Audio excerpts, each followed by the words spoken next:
Welcome, welcome to Fearless with Jason Whitlock. I am Jason Whitlock, your host. Thank you so much for joining me today. Happy Tuesday to you and yours. Awesome show for you today. We're going to pick up where we left off yesterday with the discussion of black fatigue, except you won't be hearing from me as much as you did yesterday. You'll be hearing from a panel discussion. We're going to go full-blown Piers Morgan, and I think I have a four-person panel. Anton Daniels from the Millionaire Morning Show, Dr. Boyce, Watkins, you guys know him. He's been on the show plenty. Shemeka Michelle, obviously, Virgil Walker. They're going to join me in a long-winded discussion about reacting to some of the things I said about the whole black fatigue phenomenon that's going on over social media. We'll get their take and insight on that. At some point, we'll pivot to sports with Jay Skapanak and Steve Kim, but that might be a minute before we get there because there's a lot to discuss as it relates to the black fatigue topic. But we will get to sports and about the Dallas Mavericks winning the rigged lottery and things like that. We will get to that. And I want to talk with Steve Kim about Rich Eisen's going back to ESPN. And is Pat McAfee perhaps exiting ESPN? We'll get to all that in the second half of the show, but we want to start where we left off yesterday. And before I do that, I want to thank our great friends, one of our newest sponsors, Relief Factor. Do you wake up every morning wondering how pain is going to affect your day? Deborah Ann from Massachusetts used to, but not anymore. Let me tell you her Relief Factor story. Deborah Ann was dealing with severe hip pain. It didn't just take its toll on her every day. She had a horrible time sleeping pretty much every night. She turned to Relief Factor, and after just 4 days, the pain was gone. Deborah Ann summed it up beautifully when she said, "I absolutely love how I'm feeling." If you're living with aches and pains, see how Relief Factor, a daily drug-free supplement, could help you feel better and live better. Join the over 1 million people who have turned to Relief Factor, just like Deborah Ann. Just $20 for the 3-week quick start. That will let you know if Relief Factor is right for you. $20. You got $20 to spare to try to relieve that pain that's been compromising your life. Don't let pain keep you from living every day the way you want. Visit relieffactor.com or call 1-800-4RELIEF. That's 1-800-4RELIEF. All right, let's get into this panel discussion about black fatigue. Let me welcome Anton Daniels, Boyce Watkins, Shemeka Michelle, and Virgil Walker. Anton, have you been on the show before? I can't remember. I think you have. I know everybody, obviously. You have not? I haven't. First time. Oh, well, welcome and long overdue. So glad you're joining us.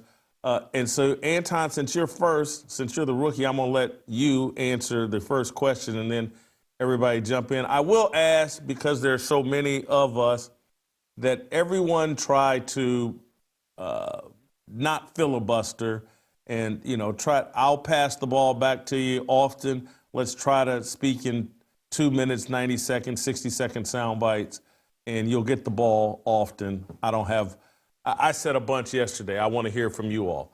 And so, Anton, I'll just start here. The whole concept of black fatigue, is this a real concept, or is it just something that's happening, or is it just a social media hashtag? No, it's something that's been bubbling up behind the scenes for an extended period of time now. And I don't even think it necessarily should be labeled black fatigue. It's the easy way for us to categorize it. I think that it's more or less about N-word fatigue. And I don't know, I'm not going to go as incendiary as I would usually go on my own platform. But I think that it's N-word fatigue because all cultures don't necessarily deal with everybody within their culture and then categorize or become responsible for everything within a culture, right? When you look at Asian culture, or you travel overseas, or you go to Japan, or you go to some of these other places, there are entire cities that are designated for the outcasts or for the people that can't participate in society and for them to hold themselves accountable and to truly be able to do things that is conducive for the group as a whole. But we are one of the very few cultures, especially here in the United States of America, where we find ourselves somehow, some way having to patronize Black businesses that's not necessarily anybody that we would rock with, or we find out later that somebody is not doing what they're supposed to do, or somehow we're not invited to the barbecue if we don't find ourselves wearing bonnets at the airport, or when somebody is loud, we can't be very matter of fact and direct and holding ourselves accountable. We celebrate the most degenerate of our society, whether it be our music or, you know, the things that we really champion and make famous on social media. And the minute that we then say that we want to have a difference of opinion, which diversity, equity, and inclusion is something that we champion within the Black community, even though it doesn't really benefit Black people as a whole, but it has benefited white women more than anybody else. Diversity of thought is only conducive if it's somebody that agrees with you, because if you, somebody like myself that is a conservative or a Republican, regardless of what your results are, married for over 20 years, successfully married, no children out of wedlock, never had an arrest, no problems, no trouble. But when you contribute into your economy and you stay home in Detroit, Michigan, and you do the thing that's right, somehow you get called a bootlicker or a coon. So, you know, what I've seen from people that don't look like us is that they are tired of acquiescing or acting like that there's not a real issue with Black people when we are some of the most racist people that we've seen on the face of this earth. And if you go into any Black household or living room, one of the first things that they're gonna tell a Black man is make sure you don't bring a white woman home.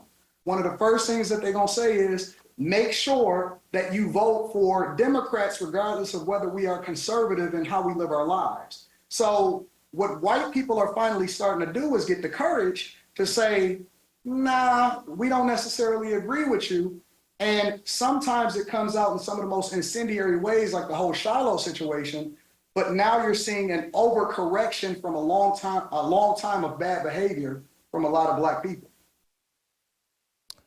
Boyce, I'm going to ask you the same question, but I'm going to put a little twist on it. Is Black fatigue real, or is it just a social media hashtag? And if it is real, are white people justified for having it? Is it real? I think that things are real if you want them to be real. You know, I know Black fatigue because I've experienced that. I have a type of Black fatigue that I still have to confront, but it's not from the things that are listed under the standard definition. From what I saw, Black fatigue is rooted in the feelings about systematic racism, microaggressions, you know, things that tend to be very political. Like I saw George Floyd get killed and it traumatized me because I could get killed by the police.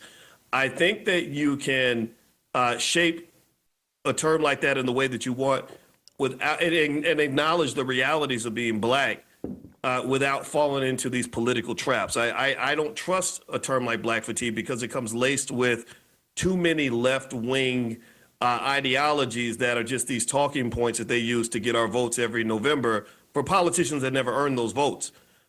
So also the threat of Black fatigue is that if you get too caught up in that definition and you define yourself by that, then you have labeled yourself a victim without actually also labeling yourself as a problem solver.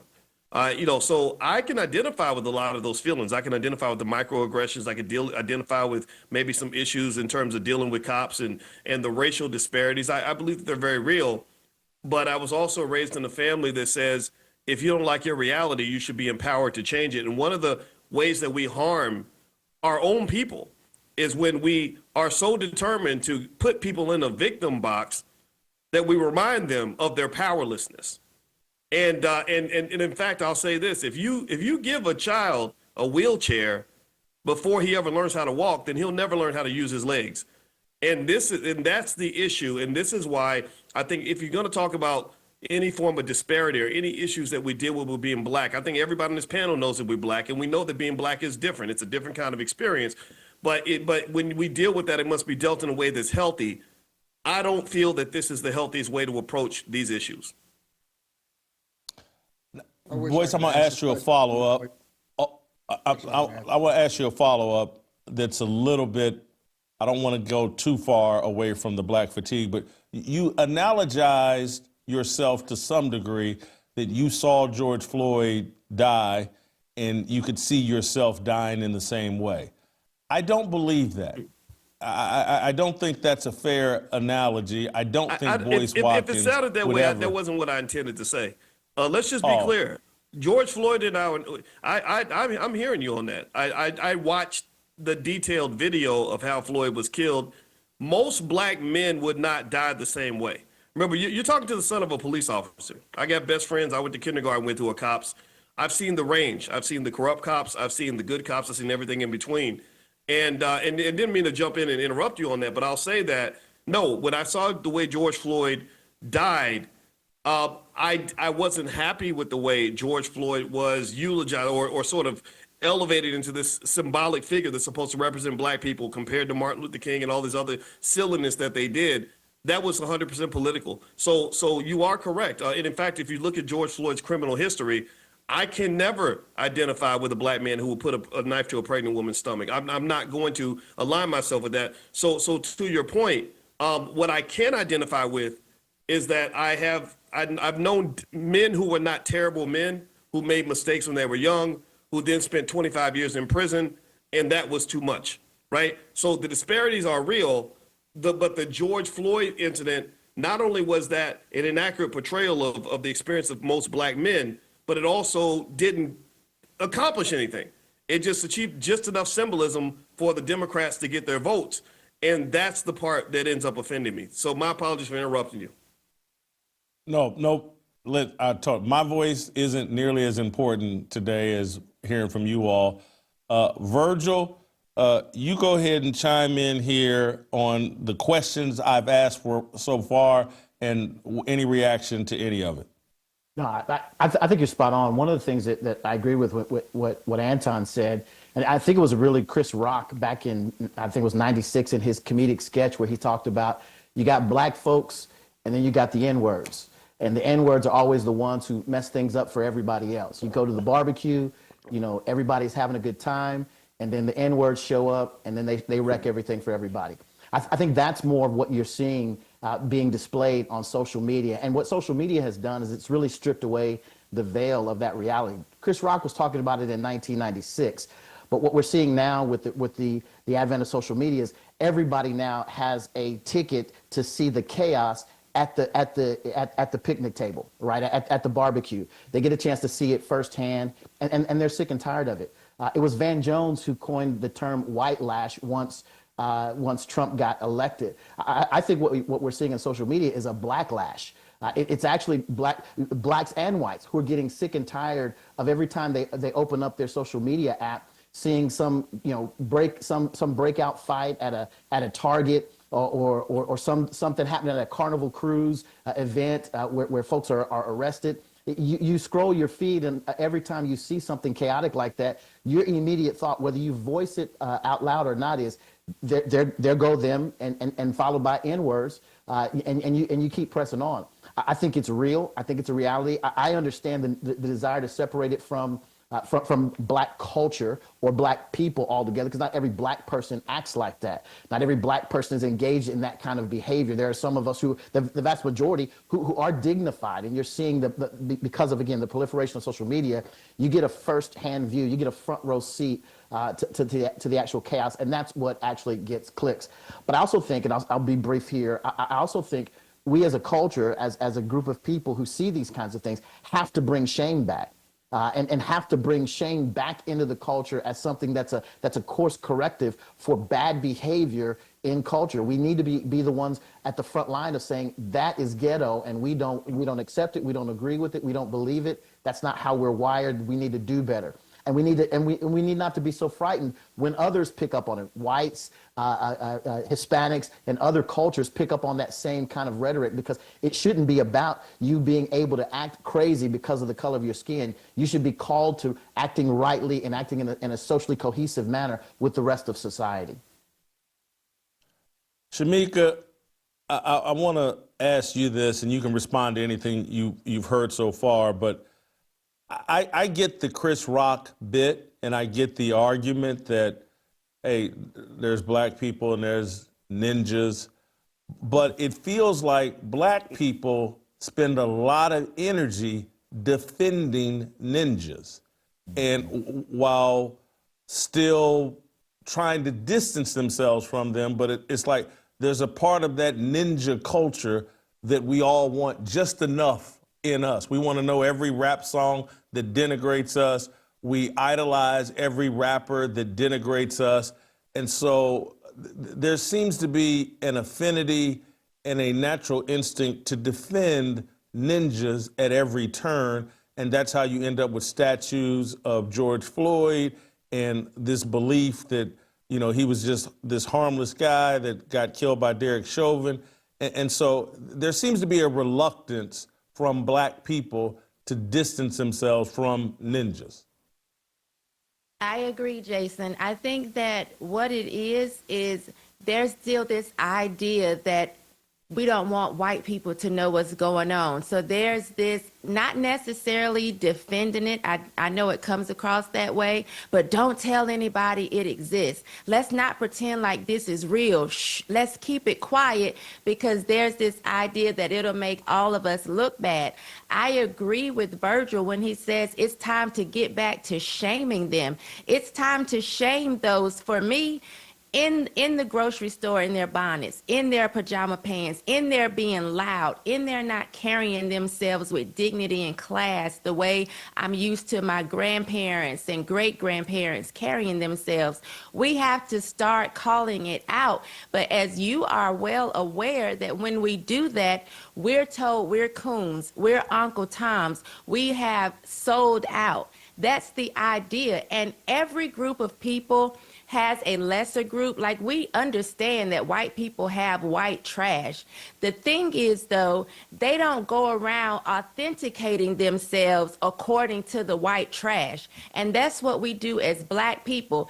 If you don't have a certain amount of hood or degeneracy, or if you don't celebrate it in some way, they'll say you're not real. You're not keeping it real. You're not authentic. You're not a real black person.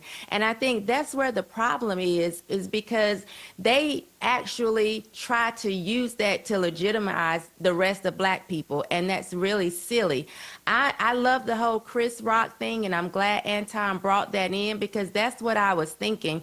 There are black people, and then there are N-words, and what social media has done is it's just brought the N-words to the forefront that everybody can see it. And now we have to stop lying and pretending like it's not a thing, because it is a thing. And it's no longer, shh, don't tell anybody what's in our home. Everybody can see it. Yeah. Anton, I'm going to circle back to you. You can respond to whatever you want to, but I do want to ask you this follow-up, and the rest of you guys marinate on it because I'm going to ask you as well. So if there's something you want to respond to, go ahead and do that tightly, and then respond to what is the root cause of the dysfunction that we see over social media and in our communities. What's the root cause? Can you guys hear me well now? Can y'all hear me better? Yeah. Yes, sir. Okay. Yes, sir. So first of all, I think that the root cause is a destruction of our homes and a destruction of our families. When you couple that with feminism and the fact that we've even championed, and I'm gonna just be very, very frank, when we've put women at the forefront of who we are, which me, I'm scripturally based, I don't even believe women belong on the pulpit. I don't believe that, I hate when I hear people say that we need a partner instead of saying that I want a husband or I want a wife.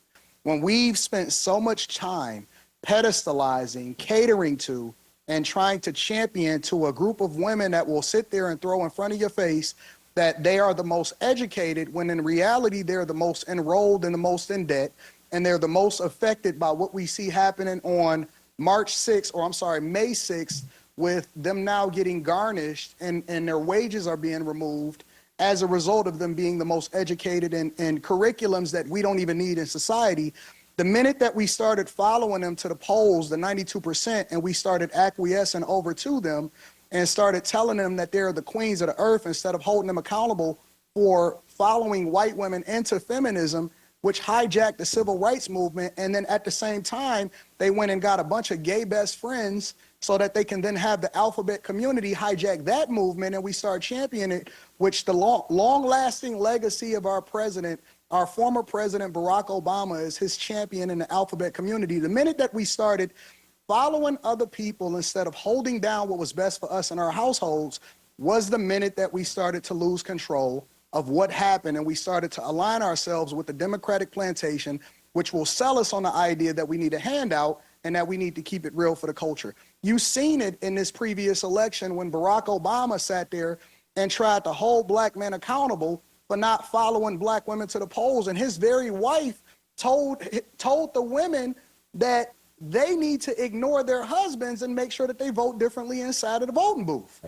So I believe personally that the minute that we started following women, the minute that we start allowing for them to take our children out of our households and single parent households, and then they use that in order to pedestalize themselves at their own demise, is literally the foundation of why we find ourselves in this situation today. Because I don't see a lot of black men, honestly, I don't see a lot of black men online complaining about students. I don't see a lot of black men finding themselves at a negative disposition and embarrassing themselves at the rate that I see women.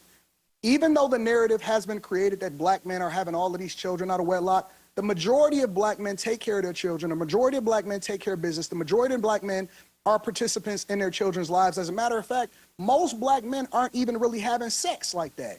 And so what you see now is a women-led society. All of the movies, they then followed suit. You've seen Tyler Perry's and Big Mama's House and all of this stuff, and they follow the plays, and now they all celebrating and they're promoting all of this homosexuality. The reality is that these are the things that are basically combining and then compounding the problems that you see happening in the community. And it's one thing that I disagree with the pastor on, is that I don't think that we need to just focus on shaming. I think that there needs to be a segment of us that divest ourselves and stop even having conversations with people that shouldn't even be in the room with us. I don't have to sit here and substantiate you. I don't have to hold you accountable. I'm going to just walk away and I'm going to let you deal with yourself. I don't feel a need to have a conversation with everybody that don't deserve to be in the same room as me. Yeah. Well, Boyce, I'm going to come to you on that because I follow you on social media, and you host little conversations with intelligent black people and basically say, you idiots, stay away. You kind of believe in what Anton is talking about here. But I also want to respond to that, but also what do you see as root causes and maybe even root solutions?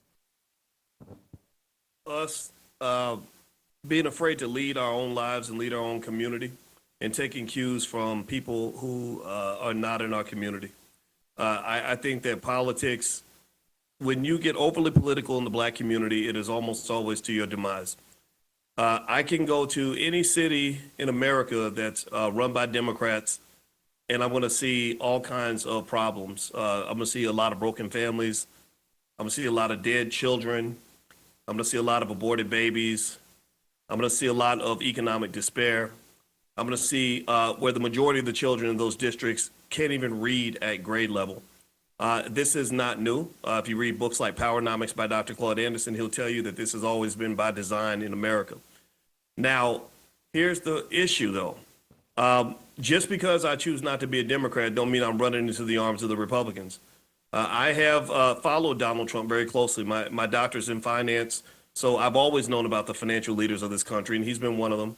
I have a certain amount of admiration for what he's accomplished, but I also know I've never been deluded into believing that this man or any of his friends cares anything about me or my family. I have never seen anything to say otherwise, other than to say that when it comes to me and my family, that is my responsibility. And I also will say this. I'll say that in terms of how that plays out, I think that I can speak as a black man and say that we cannot disconnect ourselves from having played some role in what is the obvious destruction of some elements of our community. While I certainly agree with Anton that you got women out here acting a fool. You have a lot of false beliefs led by feminism. You have women who've been lied to and convinced that they don't need a man, or that aborting their baby is some sort of a badge of honor. I don't agree with any of that. None of that makes logical sense to me. I know a lot of black men who are bona fide certified niggas. I'm talking about men who don't take care of their kids, men who are out here embarrassing the community, men who are out here endorsing behavior that is not masculine on any level. Where I come from, masculinity is accountability and responsibility. But here's the deal. If you're holding others accountable, you must start with yourself. Yes, my wife, I challenge her on a lot of things. But at the same time, I believe I can be married to an educated black woman. And yes, I wanted a black woman. I'm not, with all due respect to anything anyone else says, I'm never going to divest from the black woman, because the black woman gave me life. That's just, I'm 10 toes down with it. I'll go down with the ship. But at the same time, though, I'm not following any trend. I'm going to love the hell out of my wife, raise the hell out of my children, handle things on my household economically, educationally, and otherwise, because I've never been convinced at any point in my life that white folks are sitting around worried about me and my kids. In fact, I don't think they should be, because I'm not worried about them and their kids. So I think once we learn these basic lessons, I think we're going to be okay. But when you get caught up in all the politics, where somehow you think that a magical politician getting elected is going to change everything, you a damn fool, because ain't no evidence supporting the idea that that's ever going to work. You know what's so funny though, Boyce? If you would have heard a white person speak as candidly as you just did about their women, then we would call them racist. You're right about that. You are right. I'm gonna tell you, well, this is where we agree. See, Anton was determined for us to fight sometimes, but I ain't gonna fight him, because I listen to the points I agree with, and you're 100% correct. I have never spoken against the freedom of speech of any right-wing white person, because here's the problem. The minute they start telling them what they can't say, they turn right back to people like us. They say, well, he says he said white nationalist, so we're gonna ban him. Well, you know what? I'm a Malcolm X guy. I'm a black nationalist. My feeling is, why can't we compete? Just you lay your ideas on the table, I lay mine on the table, and us disagreeing or seeing the world differently doesn't mean I'm somehow a victim of your ideas, and it drives me crazy that you have literally people that claim to be men. You supposedly have testicles attached to your body, but yet you're walking around scared of what another man said about you. That's pathetic to me. I don't understand that at all. Virgil, hop back in here.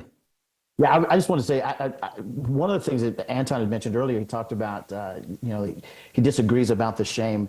One of the ways that we see shame, it's just another word for judgment. It really, scripturally speaking, you look at Romans 1:18, where you see the whole world is suppressing the truth of God in unrighteousness. And what does God do? God abandons them. And as a result, they're given over to their own, predilections. They're given over to their own lust. They're given over to their own sin. And that's a judgment of God. That's exactly what we're seeing happening in the black community. As those who are truth tellers, are those who speak about God and about the light, I think we have a responsibility to say what's true. And as a result, let the chips fall where they may. I agree with him in that I don't have to invest. None of the chaos that we saw on social media affects me and my family at the end of the day. I get this idea of black community, but the reality is it doesn't really exist to the degree that we think it does. I'm unaffected by no bills are going unpaid at my home because Shemeka and Ray got into a fist fight at the Starbucks or at the Target. My world is not changed or transformed by that. But what it does do is it impacts my children as they see it. And I want to be sure that they know what reality is and how they should live their lives as a result. That's not behavior that we should applaud, that we should celebrate. We shouldn't celebrate in our rap songs and in our dispositions about things. When you talk about root causes, I go back and I think this was something that was said rightly. We talk about the issues of the last 40, 50 years, the feminism issues that are there as a result. I go back all the way to Genesis 1, where there was the fall of mankind, and God, when he comes to Adam, he says to him, why is it that you listen to your wife? You listen to your wife rather than listening to me. And it's not simply listening to women or following women. It's that we abandon God's word. And at the end of the day, we've got to reconnect ourselves to God's word and his truth and what scripture says about how we should live our lives. The more we're doing that, the more we're amplifying that voice, the more we're sharing that truth, the larger impact we'll have not only on ourselves and our family, which should be the immediate impact, but on the greater culture as a result. Because again, the gospel does impact us individually, but it should also have impact into culture. And we should see transformation as a result. So as we live those things out, we'll see the kind of impact that we should have. I'm amazed though. So, Shemeka, because, go ahead, I'm sorry, Anton. Go ahead. No, I'm just No, you go amazed ahead. because most of the people that hold us accountable for what it is that we're supposed to do as black people, they don't even truly have a standard of what requires you to be considered a part of black culture. So like, for example, if I ask the question and I say, because Boyce, you gave a great example about what your preference is as far as what you are interested in as far as women, and you're never going to not be with a black woman and so on and so forth. And that's cool. I don't have any problems with people's preferences. But if you're a black man and you decide that you want to be a passport bro, or you decide that you want to marry a white woman, does that then remove you from actually being a voice in black culture? No, I see guys on a regular basis, right, for example, that is the leaders, and I'm not going to call any names because this is not my platform, but I see people that have a huge voice in telling black people what they are supposed to do on a regular basis, and they have children out of wedlock, and or they will not even marry a black woman, but at the same time, they'd hold us to a standard that they don't even live by themselves. Well, I am very confused, and this is, I think, a sentiment that we then see being communicated from white people, and now they are starting to stand up and they're starting to say exactly what they mean, and they mean what they say.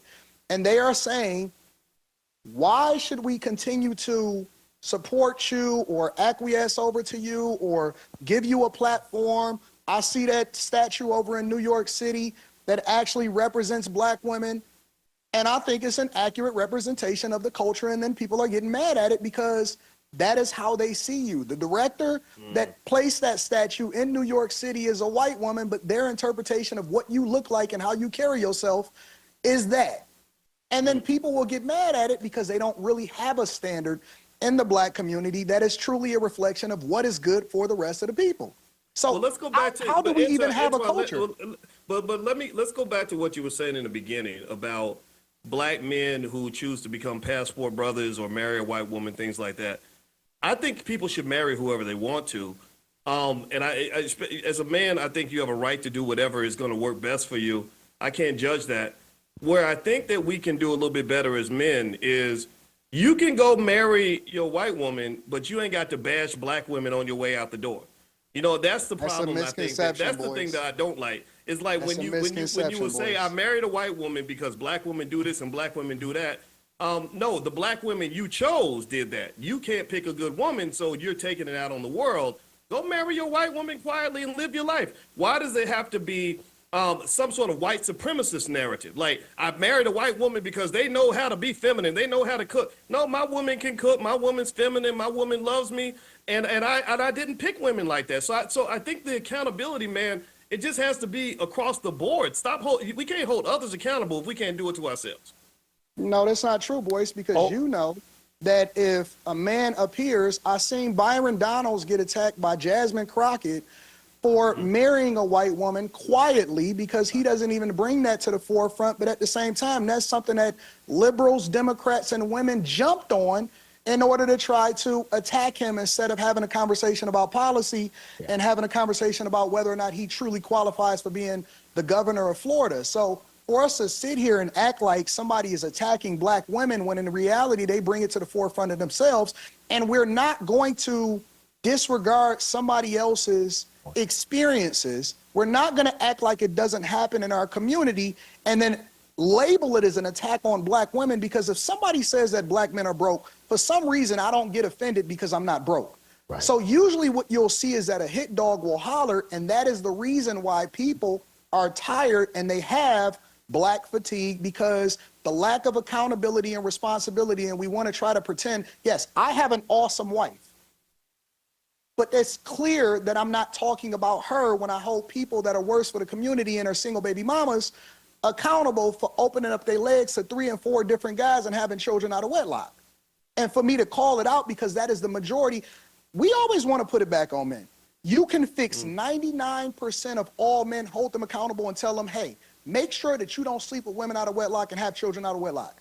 1% of the men, the top 5, the top percent of the men are the ones that having all of the children, with 80 to 90% of the women that's having children out of wedlock.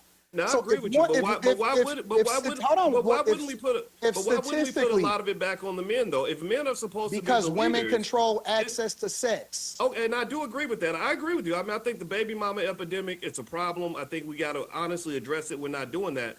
But if men are supposed to be the leaders, then that means that the ball should be passed to you. In a football game, when the team loses, if the quarterback takes responsibility, even if it wasn't his fault, because he said, this is my team, my responsibility, I'll deal with this internally. So I think as men, you are right, though. The baby mama epidemic is a problem. A lot of these weak-ass young men are coming out of households where they never met a man in their life that really loved them and poured into them.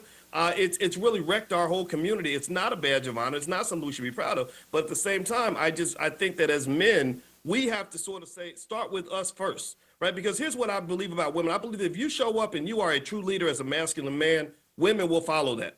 Lies. I don't think you have to ask for respect. Lies. I don't think you have to command respect. Family court law will tell you differently, Boyce. No, well, court law, yeah, sure. I did 18 years of child support. I have dealt you with get it a lot then. of the things. But no, what I will say to you though is the court of law doesn't determine Boyce, if look I at, get look, to at be the, a man. look at the way you communicated it. You said I did 18. You looked at it as a prison sentence. You said I Well, it did wasn't 18 fun. years of child support. So you know, we see women, the same ones that advocated for feminism are advocating against updating family court laws that put you in that prison sentence you just described. Yeah, but taking care of my daughter was not a prison sentence. Then why did you say it like that? Well, because I didn't enjoy the courts intervening in the process. So if you want to debate about the politics of it, I'm with you on that. I don't think the politics work in favor of black men in this country, but I do think we have a lot of latitude in terms of how we address and how we deal with our women. My view is that we can be strong, focused, masculine, do everything we want, but we don't have to put down our women. And that was the only thing I had. I agree with so much of what, I know Kevin Samuels, I know he was a great, smart man, and I know you loved him, and I loved him too. But I said, man, can't you be masculine without us just making it sort of a Boys, slugfest? you did not where we're like bashing Kevin black Samuels. women? Hold for 1 second. it, Stop, boys. stop, Community stop, that does it. stop. I don't see. Stop for 1 second. Stop for 1 second. Stop for 1 second, because I'm gonna let Boyce and Boyce, we muted you for a second because I'm gonna let you and Anton continue this. I gotta bring Shemeka in. We're talking way too much about black women to not let Shemeka chime in and correct me if I'm right or wrong here. Anton, and again, I don't know this, and so I'm asking sincerely. You are married, correct? I am. I've been married for almost 21 years. Are you married to a black woman? I am. I'm married to the person that I went to high school with. I got married at 22 Gotcha. years old.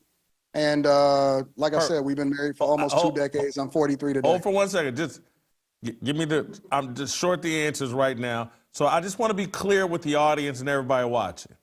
Anton, Virgil, and Boyce, all 3 married to black women. I want the audience to know where everybody stands in their home. I just want you to know that. I don't want you to read into it. Now, Shemeka, as Shemeka's divorced from a black man, and everybody knows, I've played in the snow quite a bit. So I just want everybody to know where everybody is coming from. So I want to be correct. And now I want Shemeka to answer this little debate where I probably tend to side with Anton, that like, hey man, we're some simps and these black women are running over us, and the black men need to step back into a leadership role and tell these women to pipe down and fall in line. I'm Archie Bunker. There's just no question about it. I'm Archie, but I'm a chauvinist patriarch. And that's I struggle, and because again, if you've listened to my show and listened to me talk, like, the reason I'm not married is because I was like, man, I fell in love with a couple of white women, and I just couldn't pull the trigger because I wanted my kids to look like me, and I thought I was going to find this magical black woman that checked all the boxes, didn't have no feminists in her family that I needed to argue with, and any of that. And it just never happened. And so it is what it is. Shemeka, my question to you is, Boyce is arguing that black women are unfairly criticized and are way too criticized. Anton is arguing that, like, no, we need to criticize these women and get them back in line. And I don't want to put words in Anton's mouth, but that's how I take the gist of his argument. Shemeka, where do you stand on any of that? Well, first of all, we know that I'll be the only one on this panel that won't have to land my plane, which is fine because I shouldn't be flying one to start with. I do think Boyce has a point when he said it goes back to the men, only because when God approached Adam in the garden, he went to Adam for Adam to give an account of what happened and what was going on. But I totally agree with Anton when he says they need to be criticized, because we have been given this idea that our shit doesn't stink. We think that we get to control everything and that nothing we do is wrong. I don't think we're being unfairly criticized. I will go back to say that maybe a month ago, I said I was going to stop saying black women and start saying exactly what they are, which is mutts. Menacing, unruly, thuggish, and thottish. And that's what we're seeing. These are the type of people that we're seeing presented to us over social media. And we're calling them black women. Typically, they are mostly black. But that's the behavior that they exhibit. And it's not because of necessarily their skin color, but because of the way that they act, their behavior, and typically it is black women. I don't think it's an unfair criticism. I'm not offended when people criticize, because I think that's the only way women are going to be able to see it's a problem. The behavior is a problem. If you're constantly told you're a queen, if you're constantly put on a pedestal, if you're constantly told the black woman is God, then you don't get to see that those actions that are harming us are wrong. We don't look at the demise of the black family and take any type of responsibility and accountability, and we have to. I don't have a problem with passport bros. I don't have a problem with men saying, I want a woman who can actually submit and actually be the woman that God created women to be. It's clear women were created for men, not the other way around. And it's clear that we're supposed to be help meets. People always make it one word, but it's two separate words. Help is to support and assist. Meet is to fulfill and satisfy. And as women, we've gotten away from that because people have told us we're the boss. We're in charge. We're the leaders. We can wear the pants. We can bring home we can do this and we can do that to stand toe to toe with men. And I don't have a problem with an educated woman, but we do not stand toe to toe with men. That's unbiblical. It's against God, and that's not why we were created. We were created to help men, but we've gotten to the point where we see men as our simps and our lapdogs and think they're here to help us. I like her. Hold for 1 second. Let me add one more thing, and then I'm going to get back out of the way. And I want to follow in on Shemeka's point about everybody says they've been told they were queens, they've been told this. The thing that's always struck at me, and I'm talking about since I was very young, is people would say, and I was saying this when I was young, oh, you just can't handle a strong black woman. You just don't want to be challenged. You just can't, and I would say, yeah, you're right. I don't want to be challenged. I want to lead, and I'm going to lead. And if you're not willing to follow, me and you are not going to last long. I got enough challenges in the world that when I come home, I don't want to be challenged. I want someone to help me get through the challenges I face in the real world. And so this whole strong woman and blah, blah, it's like, no, I want a feminine woman I want a great mother to my kids, and I want to help me. And black women have been convinced that strength, and I'm going to land this plane, I want to play the clip. This is how black women have interpreted strength. They run around and act like men. And they're profane, they're hyper aggressive, and they you didn't respect me and I'm gonna be disrespectful. This is a clip we played yesterday from a woman, I believe at a Wendy's. Her arm seems to be around her young son, and this is like this is the problem. Women see this as strength, and this is what they're offering up the world. And I just look at it and go, I feel sorry for the kid. And I feel sorry for any man that laid down with that woman and created that kid and has to deal with this woman. Play the clip. I don't think it's that long, but this is the embodiment of everything that I think scares a lot of black men. And you know, we'd love to find the needles in the haystack, but it seems like we're getting a lot more of this than the other. Play the clip. You didn't even tell me I was doing anything to rectify the situation. Not gonna do Fuck you, bitch. And you got my face. Somebody give me the number. Who your general manager? Nope. Bitch, like I said, every time I come in here, you fucking yelling at somebody. Bitch, I come here every day for my lunch break. Eat me, bitch. You can say that shit walking away. Now, how about that? Fuck all this shit, bitch. Fuck it all. Call her. Let's go, baby. Now, pick it up, bitch. Pick it all up. Pick it the fuck up, bitch. And so obviously that's a super extreme example. That's a super extreme, and that's not the norm. But That's the norm, Jason. are there lesser? I don't think that's the norm. That's There's the lesser norm, versions Jason. of it. That's not. I don't know a lot of women who act like that. I'm telling you'll never see my wife or my daughters behaving that way in public. Wow. You know, I think if you were to show some crazy line, you know, ridiculous redneck, you know, on TV, most white people wouldn't identify with him either. I don't think any of us have to even answer for that behavior, because the most extreme behavior is what gets captured in the media, and they do that same thing to men. Look at what some of these male rappers are doing, just embarrassing black men everywhere, making us look stupid. So I personally think we have to know the difference between the true human beings that are really leading the community versus these cartoon characters that people love to put on television. That is the norm. Anton, go ahead. Well, first of all, why do we keep on comparing? Like, we keep trying to justify our bad behavior by comparing it to white people. Western culture is cooked.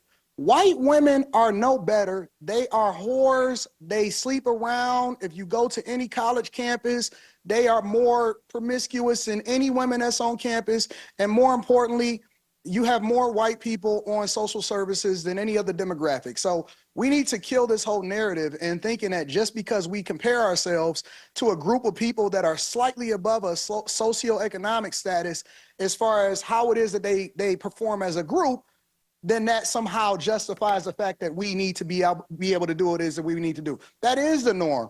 And it is normal for us to have certain conversations. If you want to see a truly racist person, go into some of these black households and see how they talk when they by themselves without the cameras on. If you want to see some people go out and twerk, it's not hard to go out there and find some people twerking with their pajamas still on that they're gonna get back in bed with. That is not something that is new. All of us have seen it. This is not a rare sighting. This is not Bigfoot in the woods. If you go to Walmart right now, you can probably find both a white woman in her pajamas with SpongeBob on them, and they dirty at the bottom, and you can find a black woman with a bonnet on. And more importantly, if you go to our local schools, because it starts with the parents, it's not the teachers. The teachers are not miseducating our children. It's the parents. If you go to the schools, I guarantee you that if you hold any one of their little munchkins accountable, because if you look at that video, her son was right there. He gonna be a son husband when he grow up. If you go to any of the schools and you hold their kid accountable, you will see that exact same persona coming up to the school to cuss the teacher out. Yeah. That's not new. This is regular. Virgil, go ahead. Virgil. Yeah. I don't Anton, disagree. hold for 1 second. Hold for 1 second, Virgil. Anton's camera has frozen up. We can hear him crystal clear. I don't know if we can correct I'll that switch it up. while Let me get Virgil my and camera together. Yeah. Virgil, was going to go ahead. Yeah, I was just going to jump in and say I agree with Anton that's more normative behavior than not. I live here in Atlanta.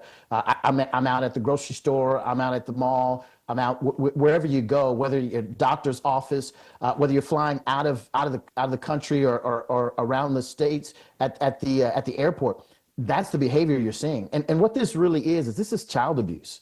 This is abuse of a child. This child is learning. I don't even know how that woman, that behavior is so normative for her that she can, usually when people get upset, they begin to shake and their nerves kind of, she was calm enough to keep her arm around the baby and still push all of that and say all that crazy nonsense while having her arm. So she's training him that this is the manner in which he now needs to grow up in. So she's basically training him to eventually be in jail. That's where you'll end up seeing this young man if someone doesn't intervene, because he'll know that if he has an issue or a challenge, that the kind of disruptive, violent behavior that she displayed was normative. And unfortunately, Anton is correct. You see this more times than not. You see it in the cultural aspect of the marijuana smoke that you smell when you're going through the city. You can go to a mall. You can go to a grocery store and walk the aisles, and people are high all the time, constantly on marijuana. And again, I know that's supposed to subdue them and calm them and all of that. I get all of that. But what I'm saying is it's the kind of behavior, it's the behavioral pattern that is far more normal than the vast majority of us want to admit. And all that video did was put it on display for more people to see and interact with and see the problems that are part of that community. What do you mean by subdue them and calm them? Calm who? I mean, normally, getting high sedates you. That's the point. Oh, I got you. He's saying that's the argument. We just need to not spare the rod and spoil the child. Like we need to bring back a lot of the things, prayer in schools, remove women from the pulpits. We just need it's a lot of correction. First of all, I just believe that we speak into a group of people that's not going to change. You're not going to fix this current generation of people. The boomers ruined it. The millennials came right behind them and capitalized off of it, and they sold their own communities out. We sold drugs to the people in our communities. We champion the worst things for us, especially when it comes to the things that we celebrate in our music. It didn't influence us and how we move today. And we don't have any leaders anymore. We don't have anybody that we look up to. We call the people that are best and conducive for our lives sellouts, and we champion Future and Nick Cannon and Umar Johnson. So, when we really start to have these real conversations, I will tell you that if you want to focus on fixing anything, you just got to completely remove the people that exist and that are adults today. It's going to have to start with people that are much younger. 5, 6, 7, 8, 9, and 10. That's it. Anybody that's 12 and up, it's too late. You may be able to save some of them. You can't save any more than that. It may be a few in there. You speak to the minority, not the majority. But we address the problems. I'm going to supplement what you said. I agree with a lot of what you said there, Anton. I'm going to add in a piece to this in the sense, not even a disagreement, but I'm going to say that I do believe we have leaders in the sense that every household, there are many millions of households where there are leaders in the household. There are men and women who are leading their lives with dignity, who are pursuing education, who work hard every day, who are good people, who are raising their children the right way. The biggest challenge that we have is that the cartoonish stuff is what rises to the top. That's what gets promoted. Earlier, you mentioned Jasmine Crockett, for example. I don't have any problem with her, because she's a Democrat.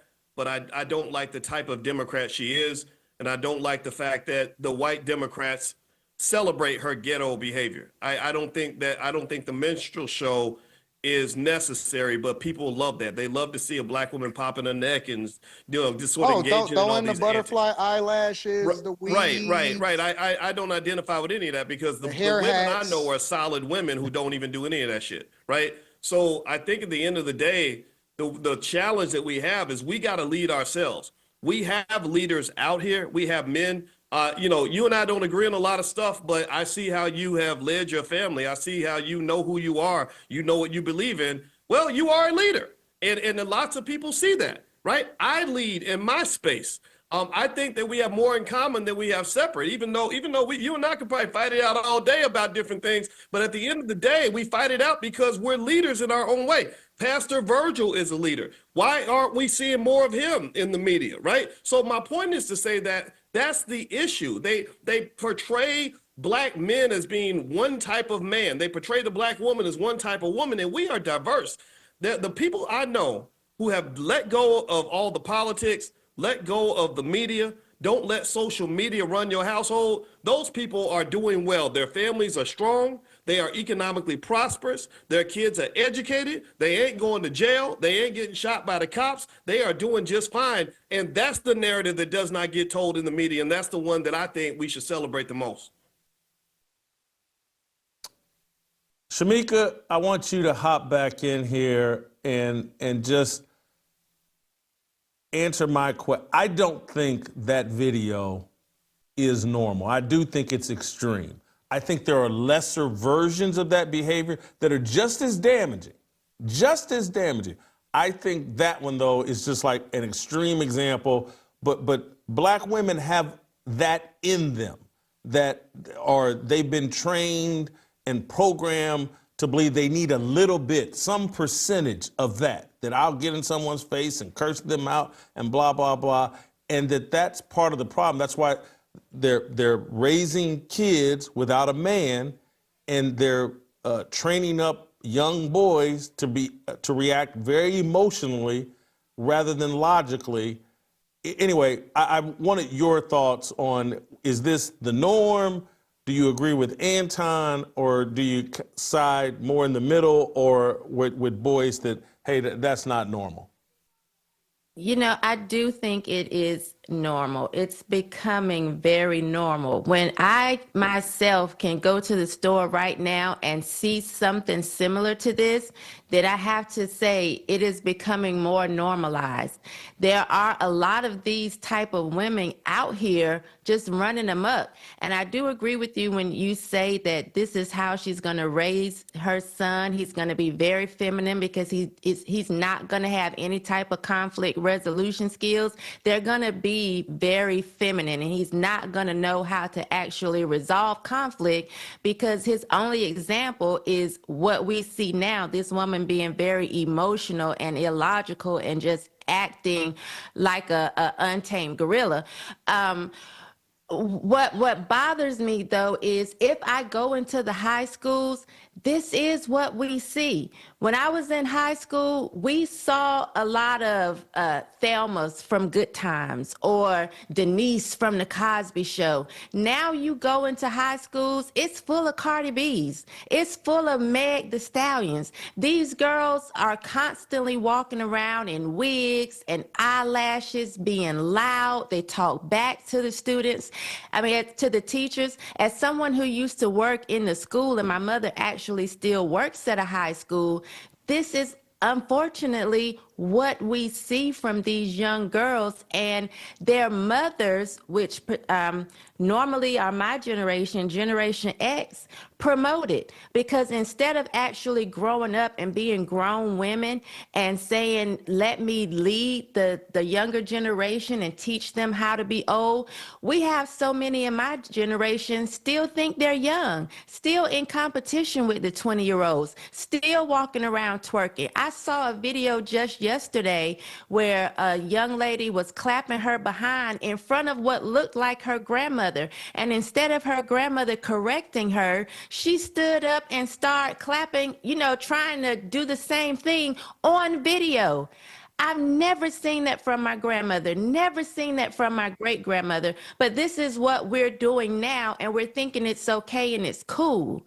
So I do think, unfortunately, that it's more than we're willing to admit. I need to move where Boyce is, but honestly, even if I move, there are people that are in my phone right now that I know for a fact at least one has trashed a restaurant because she couldn't have controlled her emotions. And that's just me being honest. Hold on. It's Boyce, so, hold for 1 second, Anton. Hold for 1 second, Anton. Boyce has to leave, so I want to give Boyce a final thought. and he's going to farewell. Thank you so much, Boyce, for your time. Go ahead with your final thought. Oh, Boyce is all right. Yeah, Boyce had an hour, and he gave it to us. Thank you. Anton, go ahead and jump back in. It's so common that our high schools, our colleges are training grounds for it. The colleges are the grad level students of the degeneracy that we see in our culture and our communities. That's where they look at and they see all of the different cultures and they doing stuff that's worse and they adopt it. That's when they start to have pronouns. That's when they get their gay best friends, all of that. It's been so prevalent for so long. I graduated high school in 2000, 25 years ago. I remember the degeneracy back then in which the majority of the women that got to a certain age, 9th grade, 10th grade, 11th grade, 12th grade, they were talking to men that were almost the same age as their aunties, their mothers. They regularly talked to men that wasn't even in school anymore. And the mothers often at times were the ones that allowed for it to happen in their household. They knew about it. They supported it. They let it happen inside of their homes. It's a breeding ground. It's 100% the worst thing that has ever happened to us is that they allow for us to choose for ourselves. And then we chose wrong. We got the freedom. We got the unions. We got the jobs. We got the money. We never developed the character. We went away from church. We went away from God. And it's so funny because even if you go back to Genesis and you start talking about, what happened in the beginning of time and how they got kicked out of the Garden of Eden, the man was punished for hearkening unto the voice of his wife. He wasn't the person that sinned. He was the person that was held accountable for listening to his wife after she had sinned and made herself available to the serpent. So when I see this happening, I know that women by default, most of them are unruly. Most of them they are not meant to be leaders. We see things out of pocket happening in our culture. We embrace it. And this is how they were able to talk to us in our elections. This is how they're able to talk to us in our communities.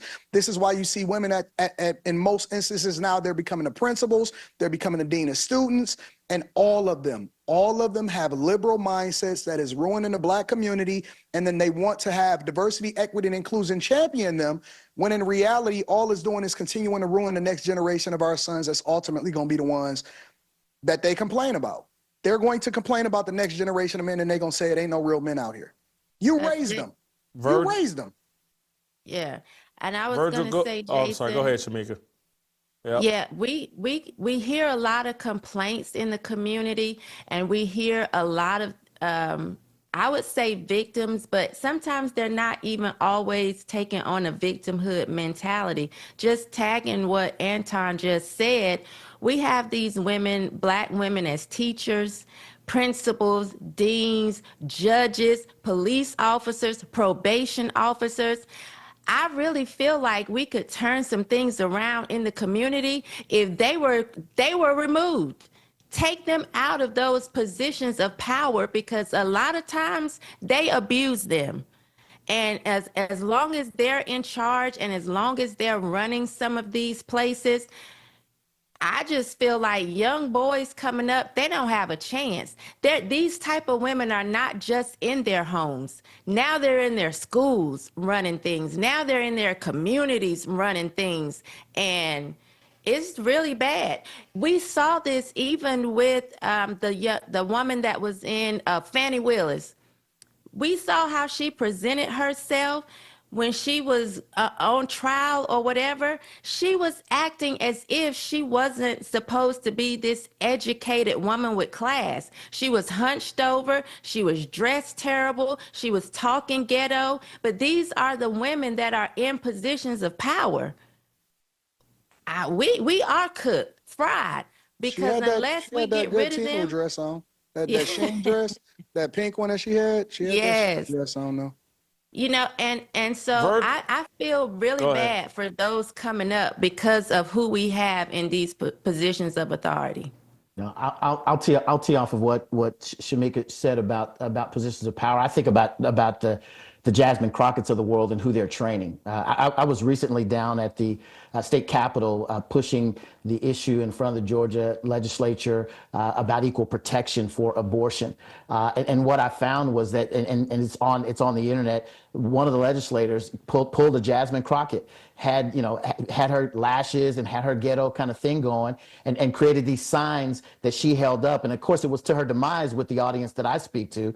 But she had her signs. It's, the God we serve ain't the God you serve. And I was like, you're exactly right, because you serve Satan. But she looked at me and had the neck popping and the whole 9 yards. Unfortunately, Jason, I think to the point that's been made in this space, that is, this is more normative of what we see in culture, particularly quote unquote black culture, than we'd like to believe. You want to hope for the best, but the reality is everywhere I go, like I said, I'm right outside of Atlanta.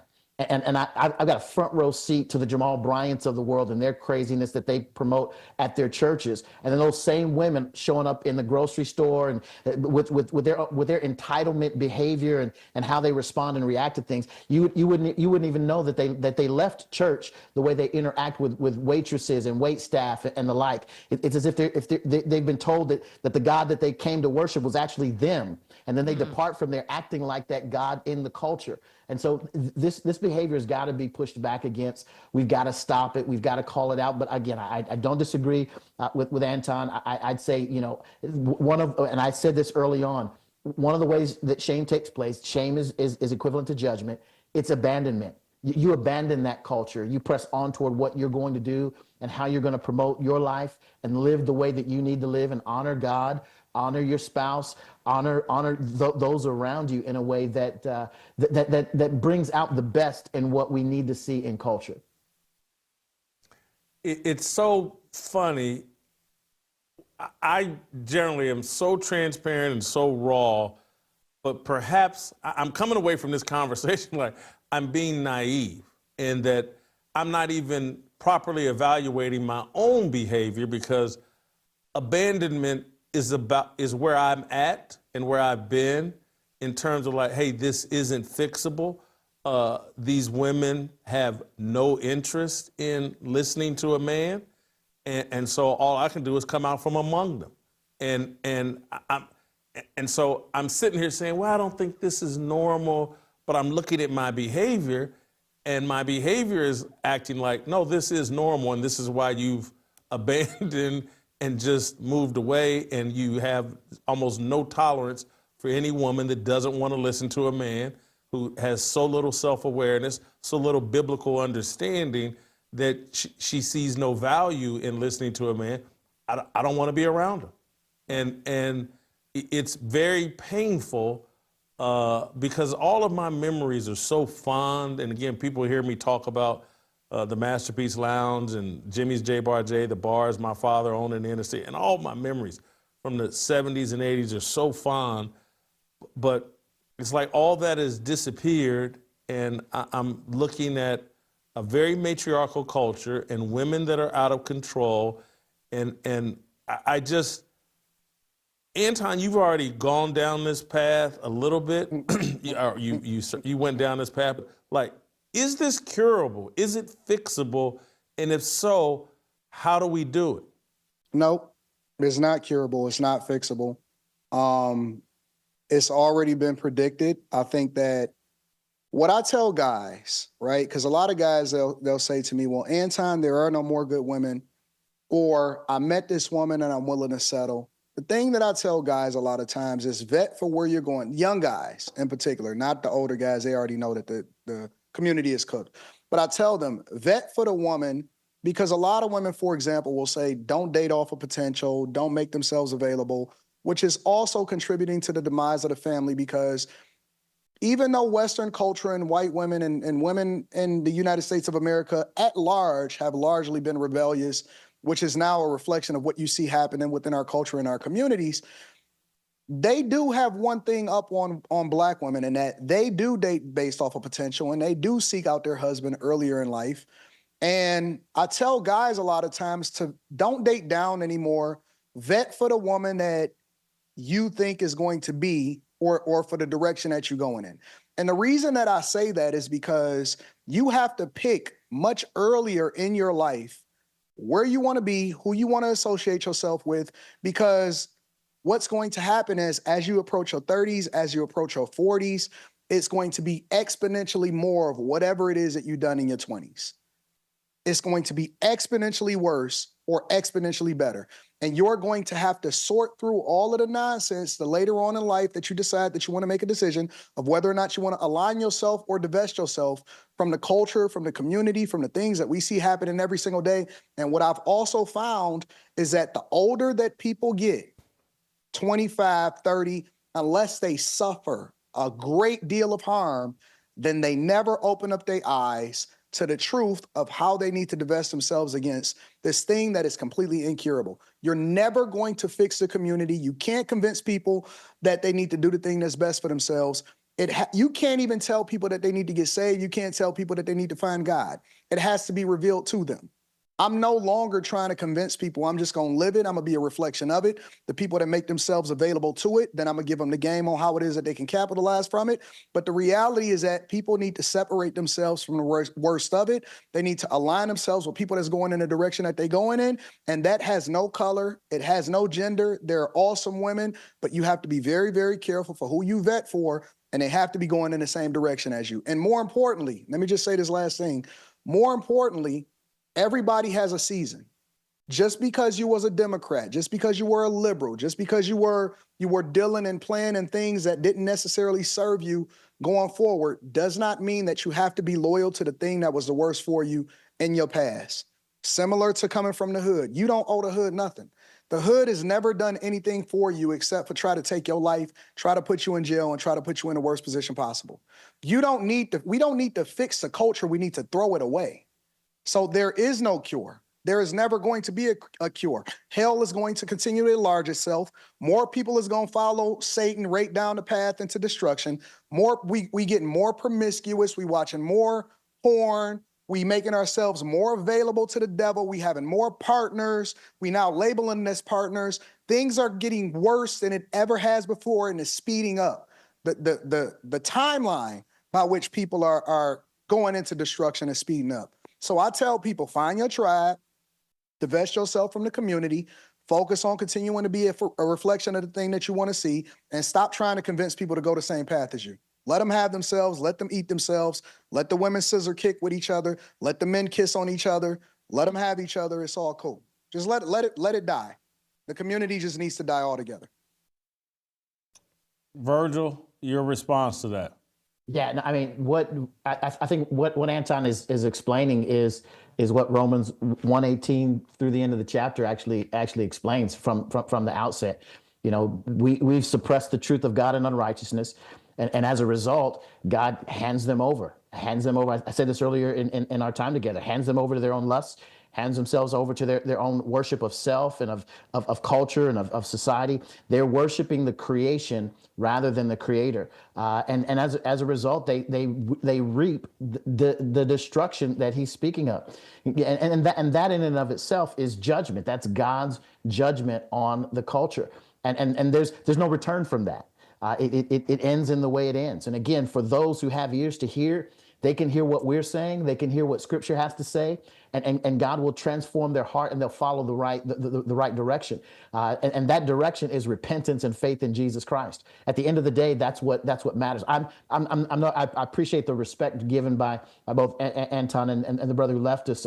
I'm not a pastor. While I am theologically educated and trained, I'm not a pastor. At the end of the day, I say that only because it's important that you don't need to be a pastor to walk this path, right? You don't need to be a pastor. You don't need to have some degree or some accolade to open up the Bible, to look at its pages, and to understand that that's the direction you need to go, and that needs to be the standard by which you draw your family. That's how things need to work, and that's what it needs to look like.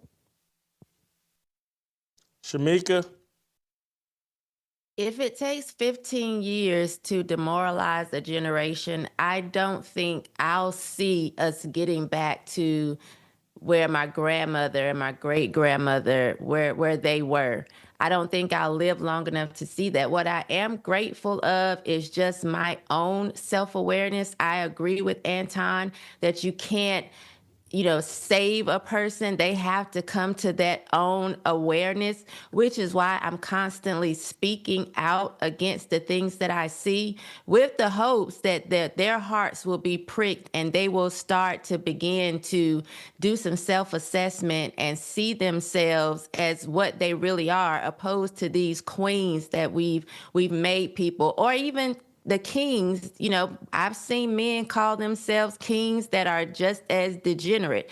So I don't think I'll ever see what I picture in my head as Black people being classy and carrying themselves with dignity and respect. I don't think I'll see that. But I am grateful that I'm self-aware, that I've raised 3 daughters who are self-aware, and hopefully my grandchildren will be that way as well. People look at me crazy because a lot of my friends are already grandmothers. And someone said to me, when are you going to become a grandmother? And my answer was, after I become a mother of the bride. So you just have to constantly speak what you believe, say what you believe, and walk that, and not let these people walk you back. I'm going to continue to be loud and outspoken and say what I truly believe in, stand on the word, because that's all that I know, and hope that at least my bloodline will act like they have some sense, and they'll never be in the store in their pajamas and bonnets and fighting over French fries and acting unseemly as we see these young people act now. As a whole, I don't think I'll ever see what we come from. I want to play this clip that I meant to play earlier, but we didn't get to it. The conversation was good. But I want to play the clip to ask the general question of, like, because people are watching, and some people will say, look, there's got to be some sort of problem with Black people. And obviously, I reject that. There is a problem with Black Americans and the rejection of a biblical worldview.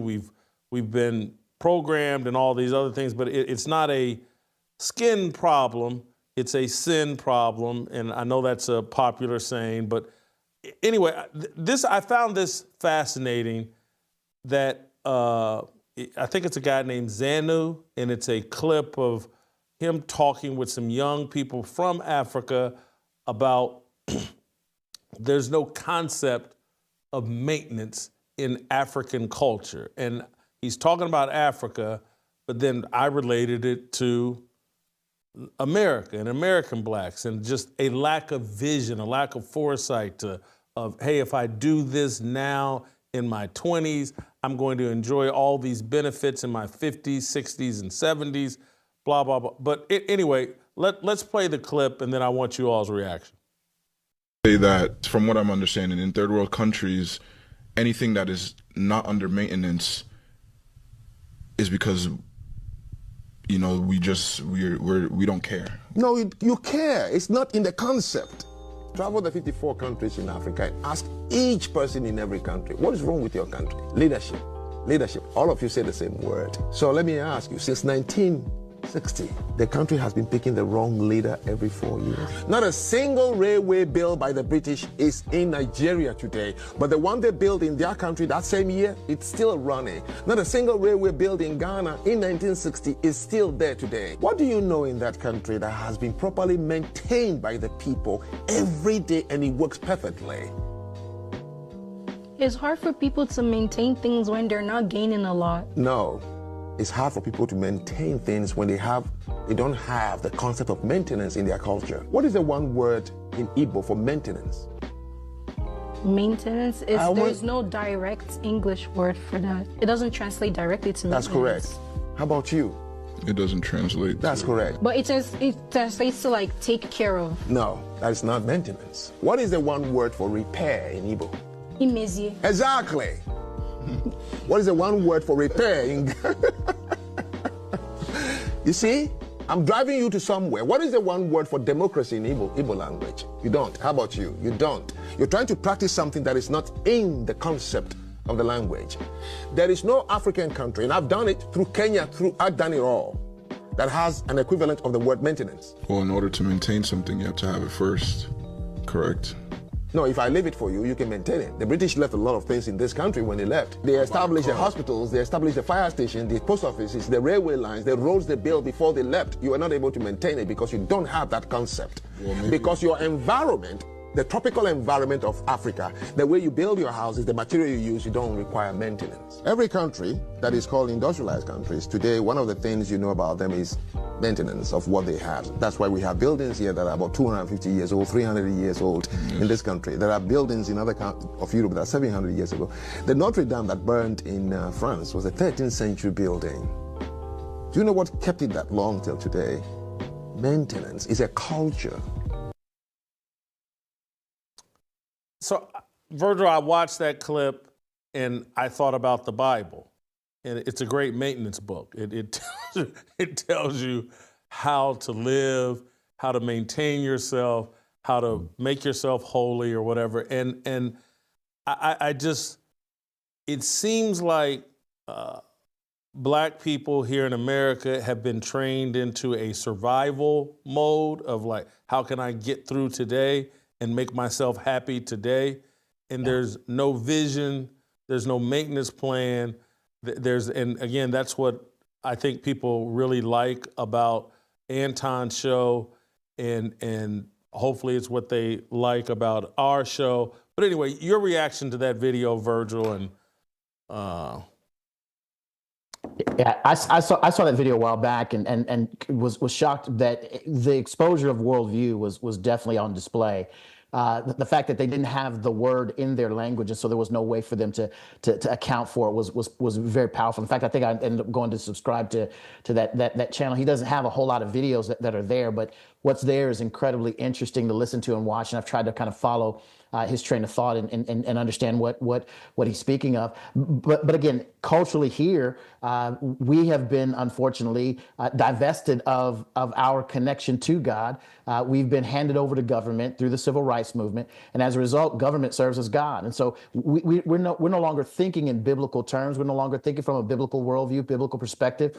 It's the idea that we need to march for something, or we need to go appeal to government, and so that's why you have the Jasmine Crockett's of the world who are standing on the secular world's pulpit, which is government, declaring what she believes she needs and what Black people need and how we need to survive and what we need to do. And so we've submitted ourselves to the God of government rather than to the God of Scripture, and as a result, we've reaped the reward, or really lack thereof, promises unkept. Ideas that really don't benefit us. In fact, they've led to the absolute destruction of our communities. And all that results is that we end up operating in lockstep to government agencies or government leaders who want us to vote for them the next 4 years so that they can rape and pillage, and I mean that figuratively, rape and pillage the coffers of government so that they can enrich themselves. That's what's actually transpired. That's what we see happening. We've got to do things differently. I think that the exposure of the difference between ethnicity and culture was in play in that video. Your ethnicity is who you are. It's how you're made up. Your culture is what you do. It's how you function. It's how you live. And as a result, we've lived poorly. We have a poor culture, and we've amplified that throughout the Western society in which we live, and it's led to our demise. Anton, I'm gonna give you a final thought. I appreciate you spending so much time with us today. We got to do more of this. I'm telling you, we got to support each other, and because even if we don't agree with everything Boyce says, or Boyce doesn't agree with everything you say, or whatever, we got to continue to support each other and have these types of conversations. I just think this type of dialogue is very important. But final thoughts on any and all that we've discussed today. Well, let me first say that Boyce and I are cool. We've had disagreements in the past, but we actually worked out those differences. And we've also come to the conclusion that we are not going to agree on some things, but we find a lot of common interests, and we have zero problems with each other. We have each other's phone number. Boyce and I are really cool. I don't think that just because you disagree with somebody that you have to be an enemy or an adversary. And so I actually rock with Boyce. I think that he's a great guy. And shout out to him, as well as all of you guys, and especially you, Jason, for having me here. I love to be back. But I guess just to summarize my thoughts, especially with regard to what Virgil said and what was communicated in the video, I just don't think that people have any sense of purpose. I don't think that they know who they are. I don't think that people understand how precious life is. We waste our life. We waste our time. We don't understand that time is really valuable. We don't really have those same foundational principles that was put into us biblically, scripturally. We separate ourselves. We don't have any understanding, and everything you're supposed to get understanding. We don't understand the connection between the Old Testament and the New Testament. You don't understand that once you become a child of God, that, I was saved, sanctified, filled with the Holy Ghost when I was 11 years old, and I was raised in a church, and those principles and the foundation of who I was always with me, even when I strayed away and I did things that I wasn't supposed to do as a young man. I came back to it because the word says that you put into a child what it is that they're supposed to be, and they'll never depart from it. And so we don't have any sense of purpose because we've voluntarily surrendered ourselves over to ignorance, over to demonic ways, over to the lusts of our flesh. And there is nothing to come back to because we don't have a foundation. We don't have a spiritual foundation. We remove prayer from schools. We don't believe in structure in our households. And, I was reading a word the other day, and it's funny that we talk about maintenance because I've read the Bible back and forth 7, almost 8 times, right? I'm on my 8th time now. And what I found is that as I continue to read the word of God, as I get older, it changes because I'm in a different season in my life. What the words and what the scriptures said and what they meant to me when I was a young child, and this is why you got to continue to seek perfection and why you need purpose in your life. It means something completely different to me as a 43-year-old man. My concordance, it reads differently to me because where I am in my life and how it is that I look at life, how I see my daughter, how I see the people that surround me, how I impact my community is much different than what it was when I first started reading the Word of God when I was 10 and 11 years old. And so the maintenance of me reading it then reveals itself to me because my purpose is revealed to me through the work. We don't have a sense of purpose, so then you can't grow. How men grow is through suffering.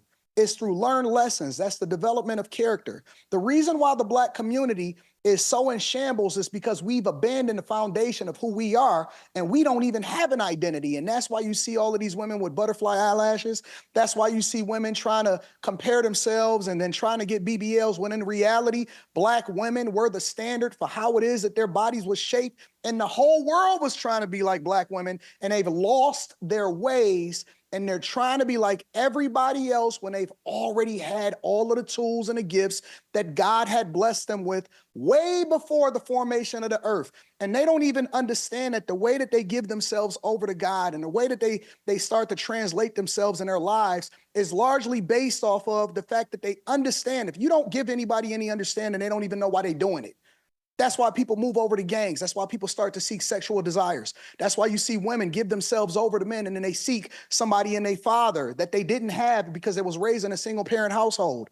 And so when I see people and they so divested from what my words are because they so focused on whether or not they like me instead of taking a message and chewing the meat and spit out the bones, not understanding that the translation, even when God had a covenant and he gave that covenant to Abraham, that his seed would number the earth, the manifestation of it was when you gave your life over to God. It wasn't even revealed into the New Testament.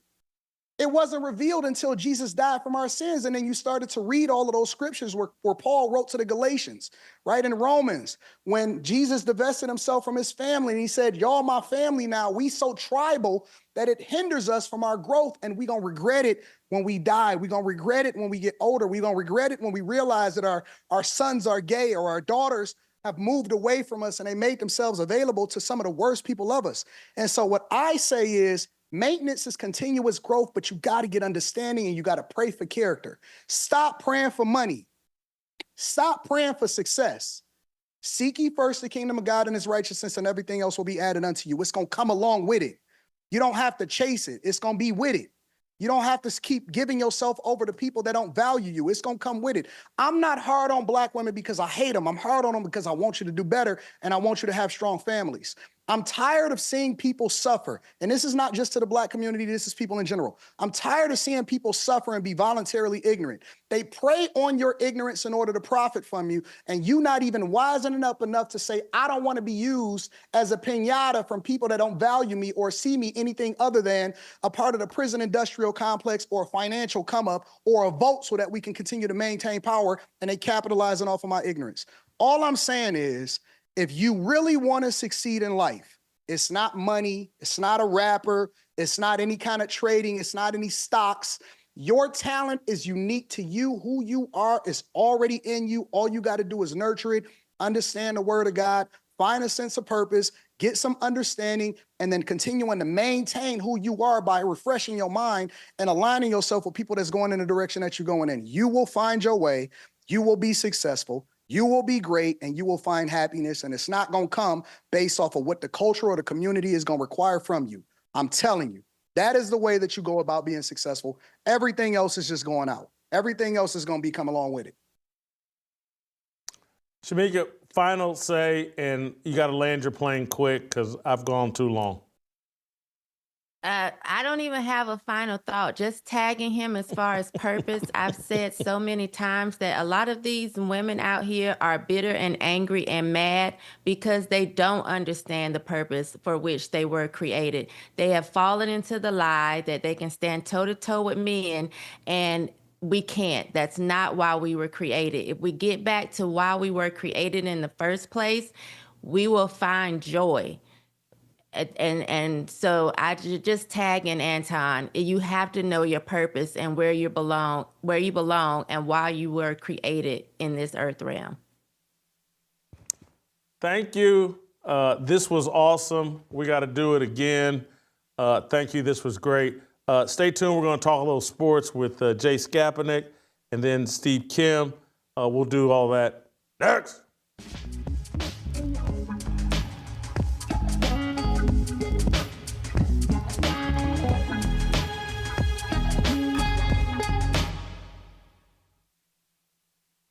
I never asked what we were doing or where we were going, so I just put a tie on. This is so cool. For the record, I didn't leave Fox News and go independent. Though I love that. You're such a sweet man. Are you and Ben Shapiro going to sit down and talk on camera? So if I had to pick a villain, I would just say I think credit card companies cause a lot more misery than the KKK.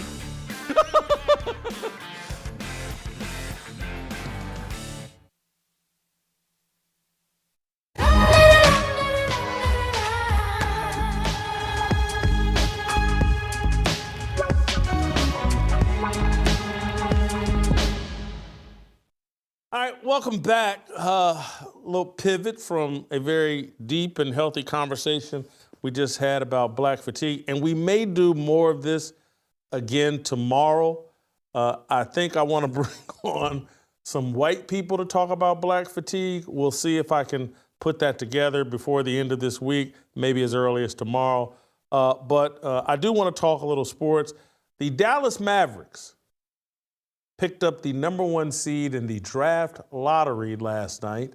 The Dallas Mavericks, who traded away Luka Doncic to the Los Angeles Lakers, and somehow I think they had the worst chance of winning the draft lottery, maybe a 1.8% chance, and they won the draft lottery last night, and now they have the right to draft Cooper Flagg, the National College Basketball Player of the Year from Duke. And so they're going to go from Dirk Nowitzki to Luka Doncic to now Cooper Flagg. What a coincidence. Is this whole thing rigged or what? I want to ask Jay Skapanek that question. Jay Skapanek, welcome back to the show. And then there'll be a secondary question, Jay, about who would you rather be, the Lakers with Luka Doncic and 41, 42-year-old LeBron James, or the Dallas Mavericks with Cooper Flagg, Anthony Davis, and Kyrie Irving? But first, was the draft lottery, was it rigged? Well, Jason, thanks for having me. Always a pleasure to be here with you, and great to see you. Look, I am actually pretty reluctant to give in to these conspiracy theorists Actually, you and I were talking when I was in Nashville a few weeks ago off camera about, just some of the optics not being right, not lining up with that Luka Doncic trade back in February, right around the trade deadline. And look, it unequivocally shocked the world. It shocked the basketball world, shocked the sports world as a whole. I've been thinking about that trade event, Luka Doncic being traded to the LA Lakers, and I would actually describe it as the single most shocking off-court moment in sports, in basketball history, in the NBA's history. And it never really made sense. You and others have been speculating that ownership had some kind of a back alley deal with Silver to move them to Vegas potentially. But to me, that didn't even make sense. Wouldn't you want a 25-year-old transcendent, 5-time consecutive first-team All-NBA selection in Luka Doncic, finished third in MVP last year, took your franchise to the NBA Finals? Wouldn't you want that guy to help sell tickets and to build your franchise in Vegas if that were in fact the deal? I understood the other side of the equation, though, Jason. Let's get Luka to LA, to a big market, to help LeBron get to a lengthy playoff run this year, to, keep the ratings high with the Lakers in the playoffs as long as possible. That all made sense to me. What never really added up, even with the Vegas hypothesis floating around there, was Dallas's end of the deal. Like, it just didn't make sense. Anthony Davis, Max Christie, and one single first-round pick. It was a ludicrous trade. They didn't even shop him on the open market. They could have got tenfold what they got in this Laker deal. But finally, last night, the other shoe dropped, and now it all does make sense. And now I'm buying in. I'm all in on this conspiracy theory, all in. Because you're going to tell me that the Dallas Mavericks, after perpetrating that absurd, outlandish trade, just matter-of-factly somehow, with a 1.8% chance, wins the draft lottery this year when it just so happens to have one of probably the 3 or 4 top recruits of this century coming into the draft.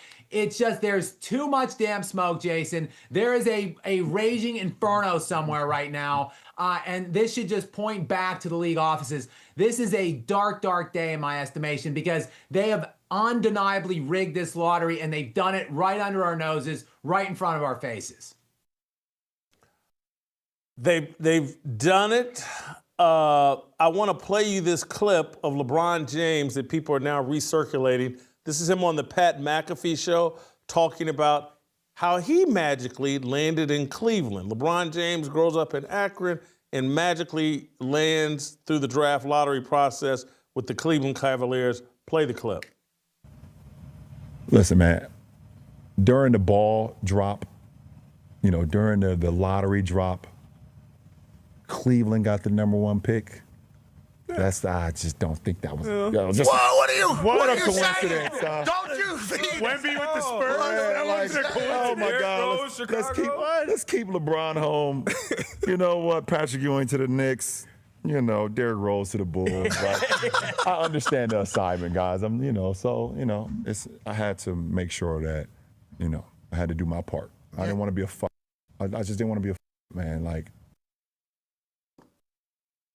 All right, so that's LeBron James basically fueling the conspiracy theory. And being a lifelong Indiana Pacer fan, people love to talk about the frozen envelope that delivered Patrick Ewing to the Knicks and not to my Indiana Pacers. I always remember it as the bent envelope. They call it the frozen envelope. I thought there was a bend in the envelope. But these types of conspiracies have been around for a long time. And I'll say this, I don't like it, and certainly as a Pacer fan, I don't like it, but I understand it. It's good business.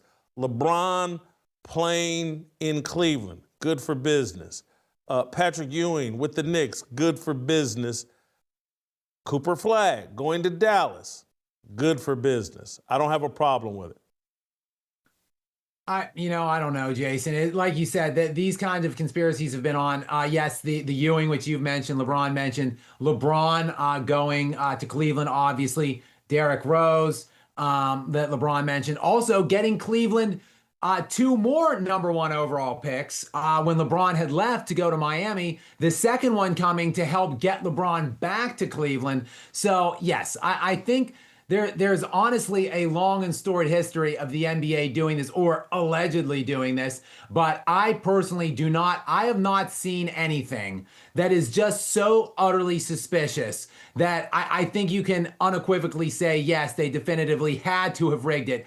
Aside this year, like this year is the year where I think it is even crazier than what they've done in the past. There was at least plausible deniability in the past. There's just too many roads leading to the outright rigging of this lottery. And even I would go so far as, look, the Spurs now have the #2 overall pick, which I think they wanted Wembanyama in San Antonio. Now they give the Spurs the 2 and 14. I think maybe they're loading up for a Giannis Antetokounmpo run this summer to try to stack up that Spurs roster around Wembanyama. So there's just a lot of suspiciousness that happened last night in that draft lottery, as far as I'm concerned. Any chance that the Mavericks, with that #1 overall pick, try to enter the Giannis sweepstakes, or do they stand pat with Cooper Flag? Well, Jason, if let's say hypothetically speaking, this was not rigged, and if we are to believe Nico Harrison that he's trying to line up all the chips and their time frame is right now to win now and to build a championship contender within the next 3 to 5 years, well, Cooper Flag doesn't really meet that time frame with Kyrie Irving's in his early 30s now. Anthony Davis is in his early 30s. Why do you want an 18-year-old to come in there and try to cede maybe leadership to the team over to him within the next year or two, trying to compete against some of these upper echelon teams in the West? To me, why not go and get a guy in Giannis who's just 30 years old? He maps up perfectly with Kyrie and AD, and not to mention, he would actually fit really well with AD and Kyrie. I mean, you get 2 long, defensive-oriented, athletic bigs there with Kyrie running point. Like, to me, if the BS story Nico Harrison was peddling back at the trade deadline was in fact legit and checks out, then to me, it actually does make all the sense in the world at this point for Dallas to go ahead and pull the trigger and bring in Giannis Antetokounmpo. But we'll see. I don't think that's going to happen. Let's move to a very exciting playoffs, in my opinion. No one could have predicted where we're at with the Knicks up 3-1. Clearly going to close this out. Jason Tatum looks like he tore his Achilles. The Celtics are cooked. The Indiana Pacers up 3-1 on the Cleveland Cavaliers.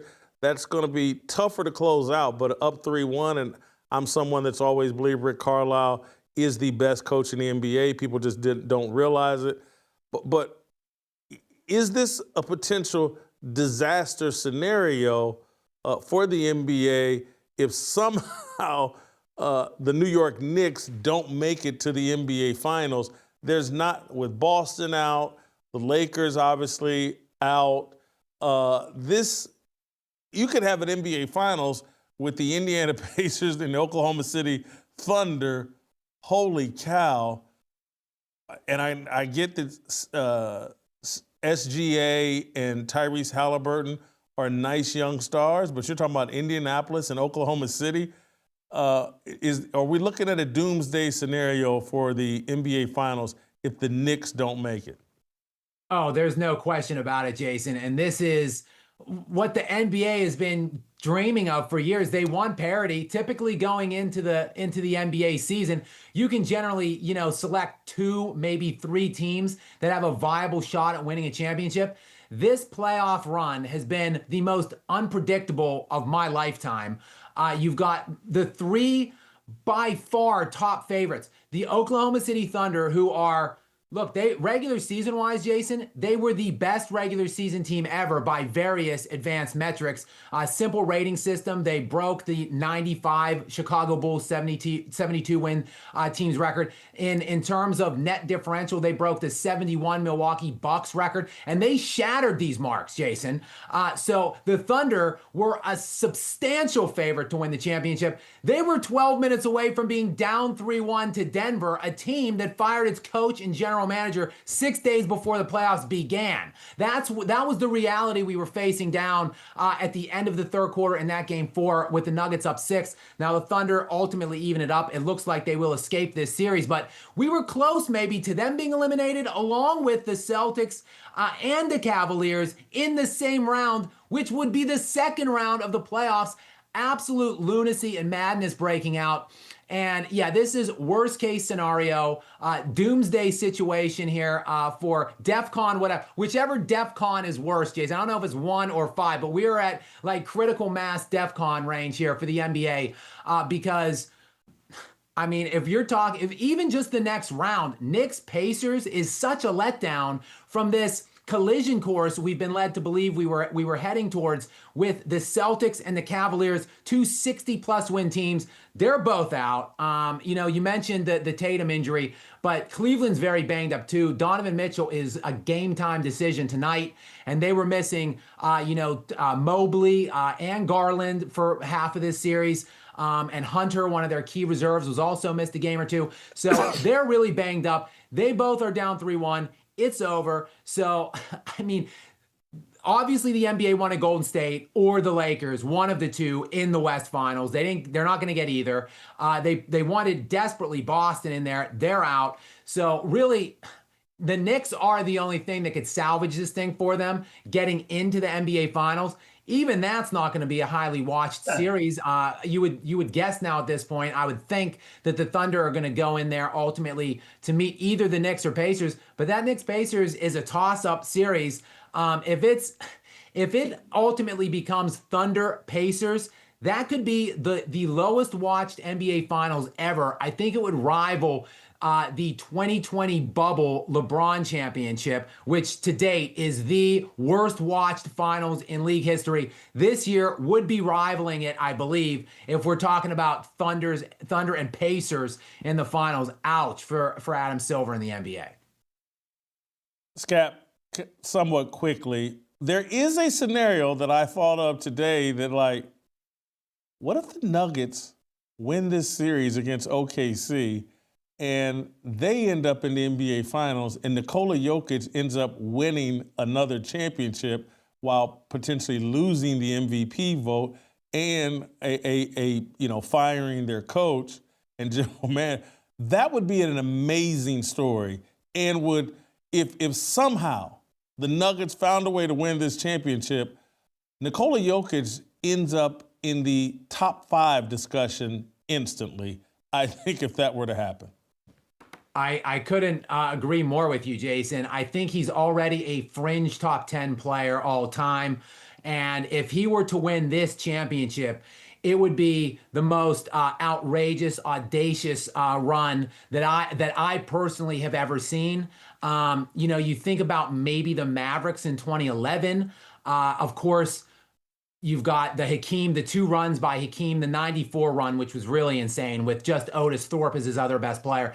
But then the run in 95, even though they got Clyde Drexler at the deadline, with the path that he had to go through, even more ridiculous. But this one would be arguably the most ridiculous that we've seen ever, with the context added in of they fired Malone at the end of the regular season. They fired Calvin Booth literally with 6 days to go, 3 games left, on the heels of a 4-game losing streak at the time. They looked like they were undeniably heading towards an early exit, maybe a 4 or 5 game, a sweep or a gentleman's sweep in the first round against the Clippers, who the Clippers were playing great basketball when they collided with them in the first round. The Clippers actually were the #1 net rated team in the last month of the season. So that was a very difficult series. They go through game 7 there. And now if they get through the Thunder this round, it's going to be a 7th game series again against, what I just highlighted is the best regular season team ever, then more than likely a Minnesota team that has beaten them 6 straight dating back to last year's playoffs.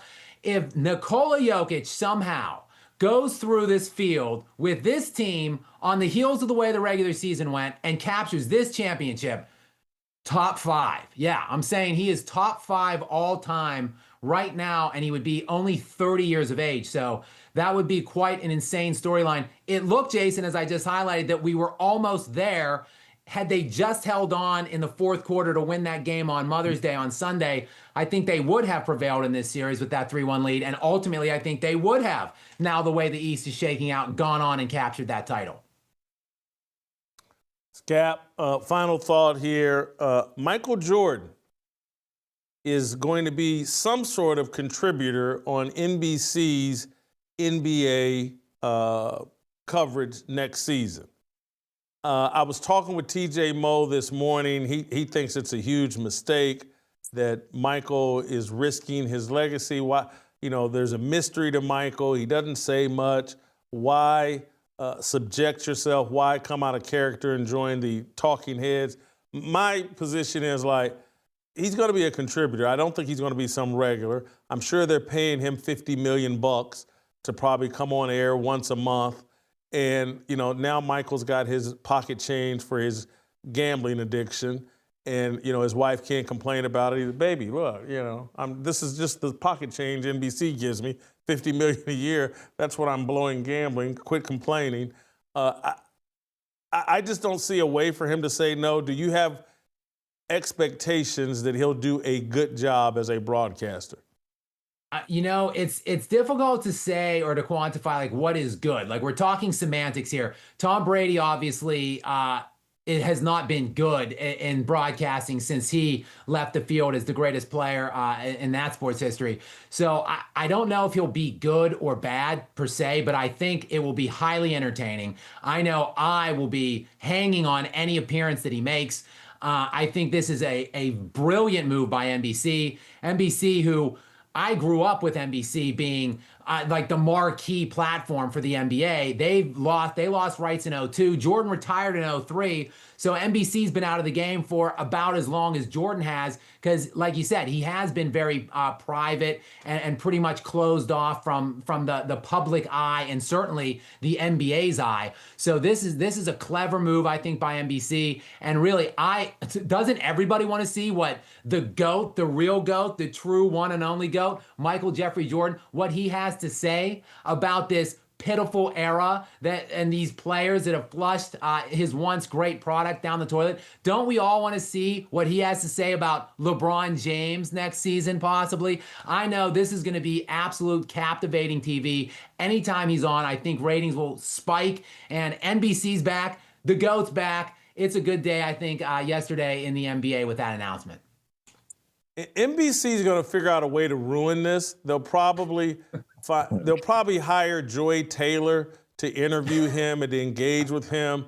She's in some kind of contract dispute with Fox. They're going to add, NBC's going to put some feminist touch on all this. Maybe they'll make Michael wear a skirt. Who knows? But anyway, I'm hoping it goes well. I enjoy Michael Jordan. It'll be good to, let's see if he can sink or swim as a broadcaster. Maybe he'll be as good as Charles Barkley. I doubt it. Scap, thank you so much. I got to keep it moving. We got to get to Steve Kim. Steve Kim batting cleanup today, our Barry Bonds. I do want to tell you all, if you've enjoyed what you've seen today, from our black fatigue conversation to what Scap and I just talked about in the sports world, number one thing you can do is go to fearlessmission.com, use the promo code FEARLESS, and save $20 on your annual subscription to everything we're doing here. Everything we're doing here at Blaze, everything that I'm doing here at Fearless, fearlessmission.com, promo code FEARLESS. Steve Kim, just around the corner.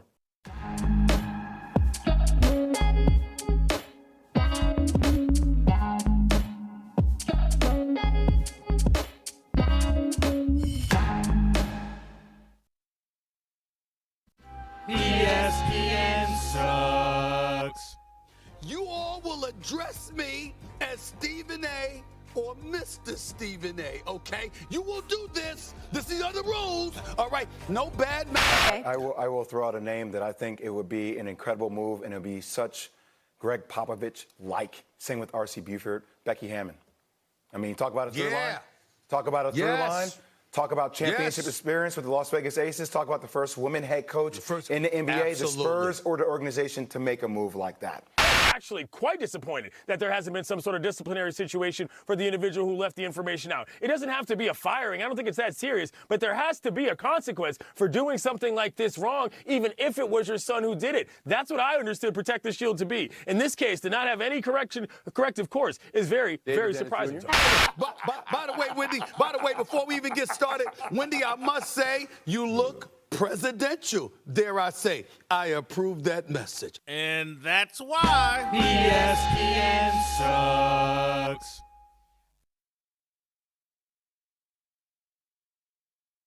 Yeah, 모두 다 빨리 박수 쳐 기다리지 말고 서둘러 Reason that I'm back is to feed you raps I see that you are 배불러 So fly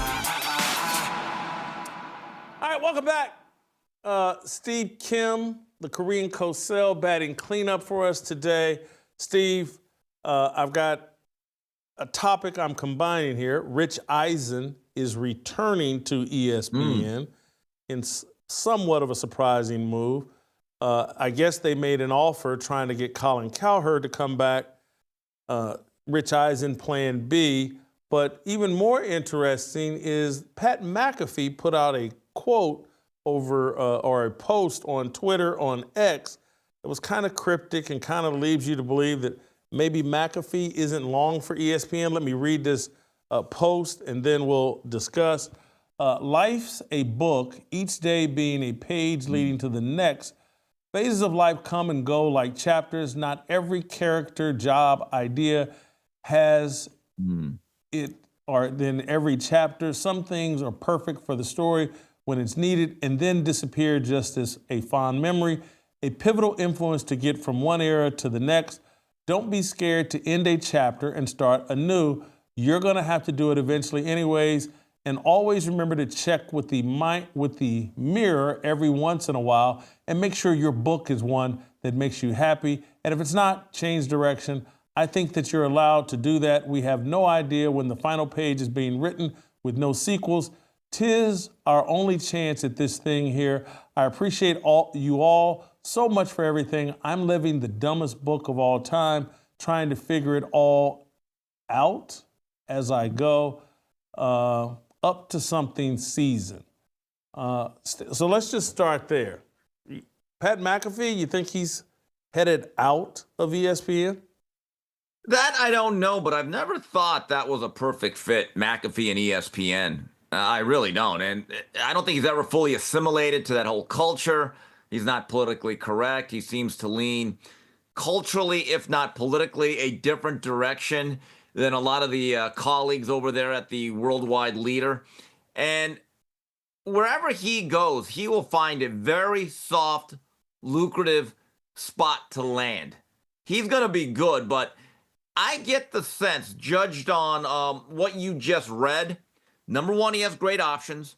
And number two, I don't think he's ever been fully comfortable at ESPN, and he may be looking to basically be back to being independent or a little bit less confined or not have as many constraints on what he says on a daily basis. Yeah, I think just look at what's going on with Joe Rogan in terms of freedom and in terms of being in an environment where he seems to only answer to himself. He's over at Spotify, has a very lucrative deal with Spotify. I'm sure Spotify would cut Pat McAfee, some sort of deal like that. And Pat McAfee can hire a management team, build out something bigger and better if he wants to, independent without having to go through the headaches at ESPN. I'm sure he would probably miss, or maybe he gets to go independent and still appear on the College Game Day show. He may have ESPN over a barrel because if they lose him on that College Game Day show, I think it would really hurt. And so maybe he gets to go independent with a Spotify or someplace else or Netflix or Amazon. Who knows? Some sort of mega deal where he can remove himself from all the Stephen A. Smith and racial blowback that I think goes on more behind the scenes than what we see in public. I think that post, that tweet, and ESPN rehiring Rich Eisen, attempting to hire Colin Cowherd. And I guess, aren't they saying that McAfee's contract expires this summer? It sure seems to me like Pat McAfee's on his way out at ESPN, and I think on his way to bigger and more independent things. Well, Jason, let's say he doesn't do game day. There's no negatives here, because you know why? Now he gets his weekends back. I mean, his brand is not... No, I'm being dead serious. Like, traveling is only fun to those people who don't do it. That was a great line from Keith Jackson, Oh Nelly. And I look at certain people on that show, whether it was Chris Fowler in the past, Reese Davis, certainly Coach Corso, Kirk Herbstreit. Their brand, there's an intrinsic tie to college football. When I think of college football, I think of guys like him and Desmond Howard. And then there was David Pollack when he was part of that team. Pat McAfee's brand is Pat McAfee. What he does Monday through Friday, his own show. And I think you make a great point, Jason. Who in the world wants to work in an environment where every single day you have to walk on eggshells because you might make this innocuous, offhanded, off-color joke, and you have to walk on eggshells because some guy might have his feelings hurt. And then that becomes a big thing. And I've noticed about Pat in the last year or so, he's not afraid to stick his nose into these conflicts and be a little bit of an instigator. He seems to have fun at it. Well, if he's completely independent, he could stoke a lot of fires and have a lot of fun with this. So again, for when it comes to Pat McAfee, there are no bad options. Look at where, and I hate to connect him to this, and so I'm going to somewhat apologize up front, but I think it's part of the equation. I do, because I don't want to drag Pat into something that maybe it has no impact on his decision-making, but I want to connect it to what we were talking about at the beginning of this show about the black fatigue and where audience is actually going. And there's a level of raw, bold, politically incorrect conversation where audiences are going. It's all over Twitter, X, social media. And I don't think you can participate in that conversation comfortably while at ESPN. You have to live in a world of denial and make-believe and delusion. And if he's wet his finger and seen which way the wind is blowing, ESPN is a place where that conversation cannot transpire. And you can't, and I'm not saying he wants to jump in that with both feet, but he probably does, and his guys probably do want to just say what they believe a bit more than what you're allowed to do at ESPN without running into a Stephen A. Smith or a Shannon Sharp, and I know Shannon Sharp's not there anymore, but a Ryan Clark or whatever, calling you racist, and you're not really able to defend yourself the way you would like to.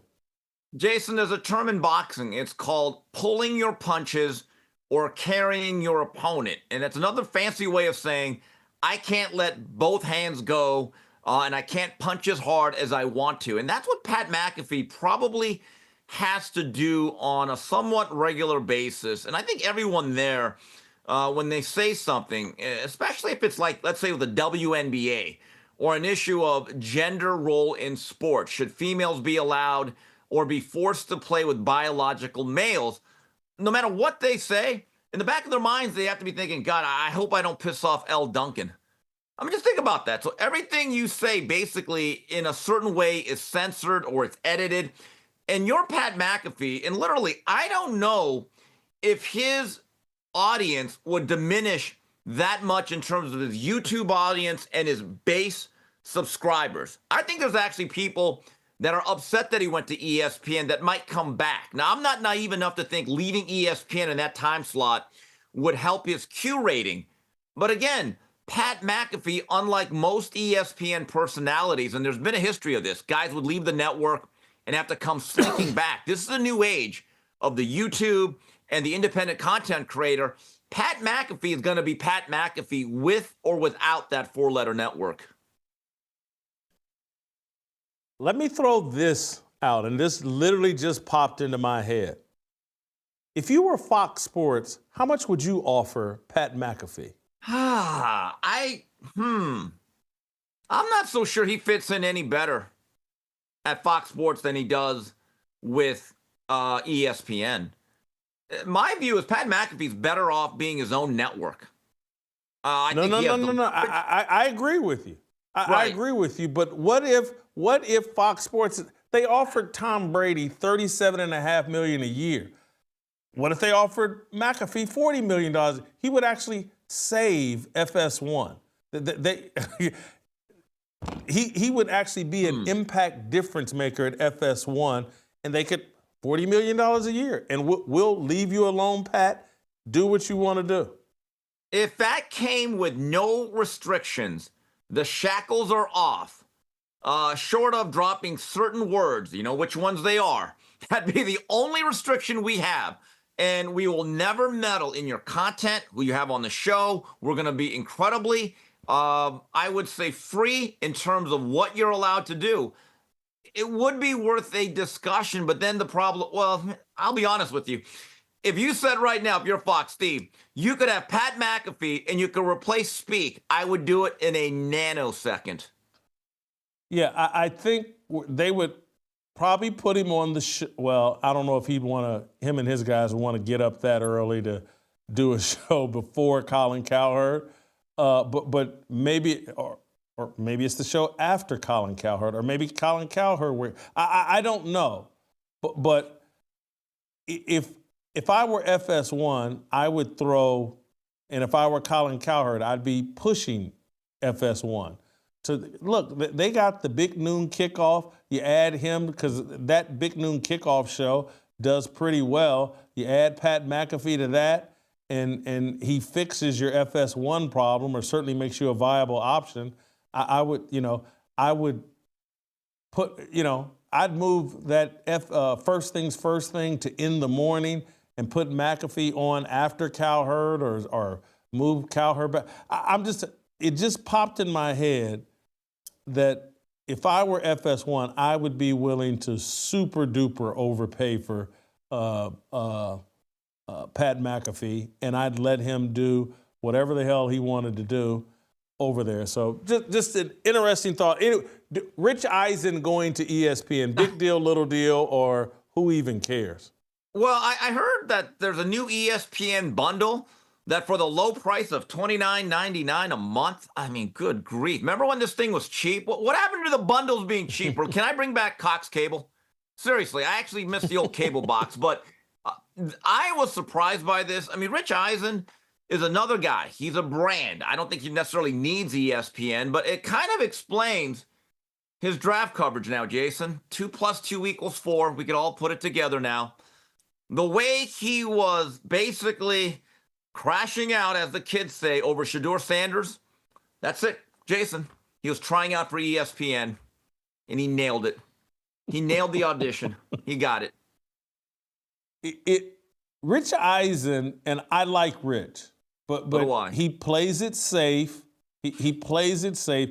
He will fit in over at ESPN. He'll be another version of Mike Greenberg, and a really solid, polished broadcaster. And they don't have a lot of those. They've lost a lot of their great broadcasters through diversity, equity, and inclusion. Rich Eisen would be a nice fit at ESPN. He's not going to cause any real controversy. He toes the woke line pretty well while still remaining a bit of a guy's guy. It's a good move for ESPN, but I don't think it moves the needle the way, reestablishing. If they could have gotten Cowherd back, and it certainly won't, if Pat McAfee leaves, that's going to be really not good. Yeah, and as for Rich Eisen, with this move, you better be prepared to pretend to care about the WNBA and not really like Caitlin Clark. So I hope he's brushing up on all that. Steve, thank you so much. Hold on, Steve, just real quick. Did you have a black fatigue comment that you wanted, the whole black fatigue phenomenon Did you have anything? Did you want to say anything from the rooftop? First of all, yes, I was listening intently from my rooftop overlooking our liquor store and our dry cleaner. We're not open until about 11.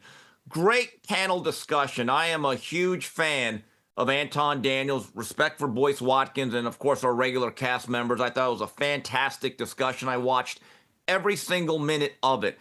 The black fatigue is interesting, and given the fact that I actually think it's a positive, given the fact it's not just a bunch of us non-FBAs, us crouching tigers, and a bunch of disgruntled white folks complaining about it. What gives me hope is that there are a lot of people who look like you more than me that are speaking out publicly saying, hey, we have it too. People always refer to the Chris Rock riff of 1996-97, that there's a difference between black people and ninjas. Here's the difference. Back then, he said it in a comical way, and I almost felt like it was about the outliers of our community, the 2%, the Uncle Ray Ray or Pookie that's gone wayward, or that drug-addled guy that has no hope. But in general, it's them. Fast forward to 2025, I think there's almost this belief, if not a perception, that that type of behavior has become much more normalized and accepted. I think that's the issue, that is no longer funny. Back in 96, 97, it was a joke. It's something that we laughed about. Now it's become much more problematic. So I'm actually glad that many blacks, American blacks, are saying we have it too. We're not alone. So once again, it does show that for as many differences as people have, we actually agree on a lot of different things, step by step, in lockstep with one another.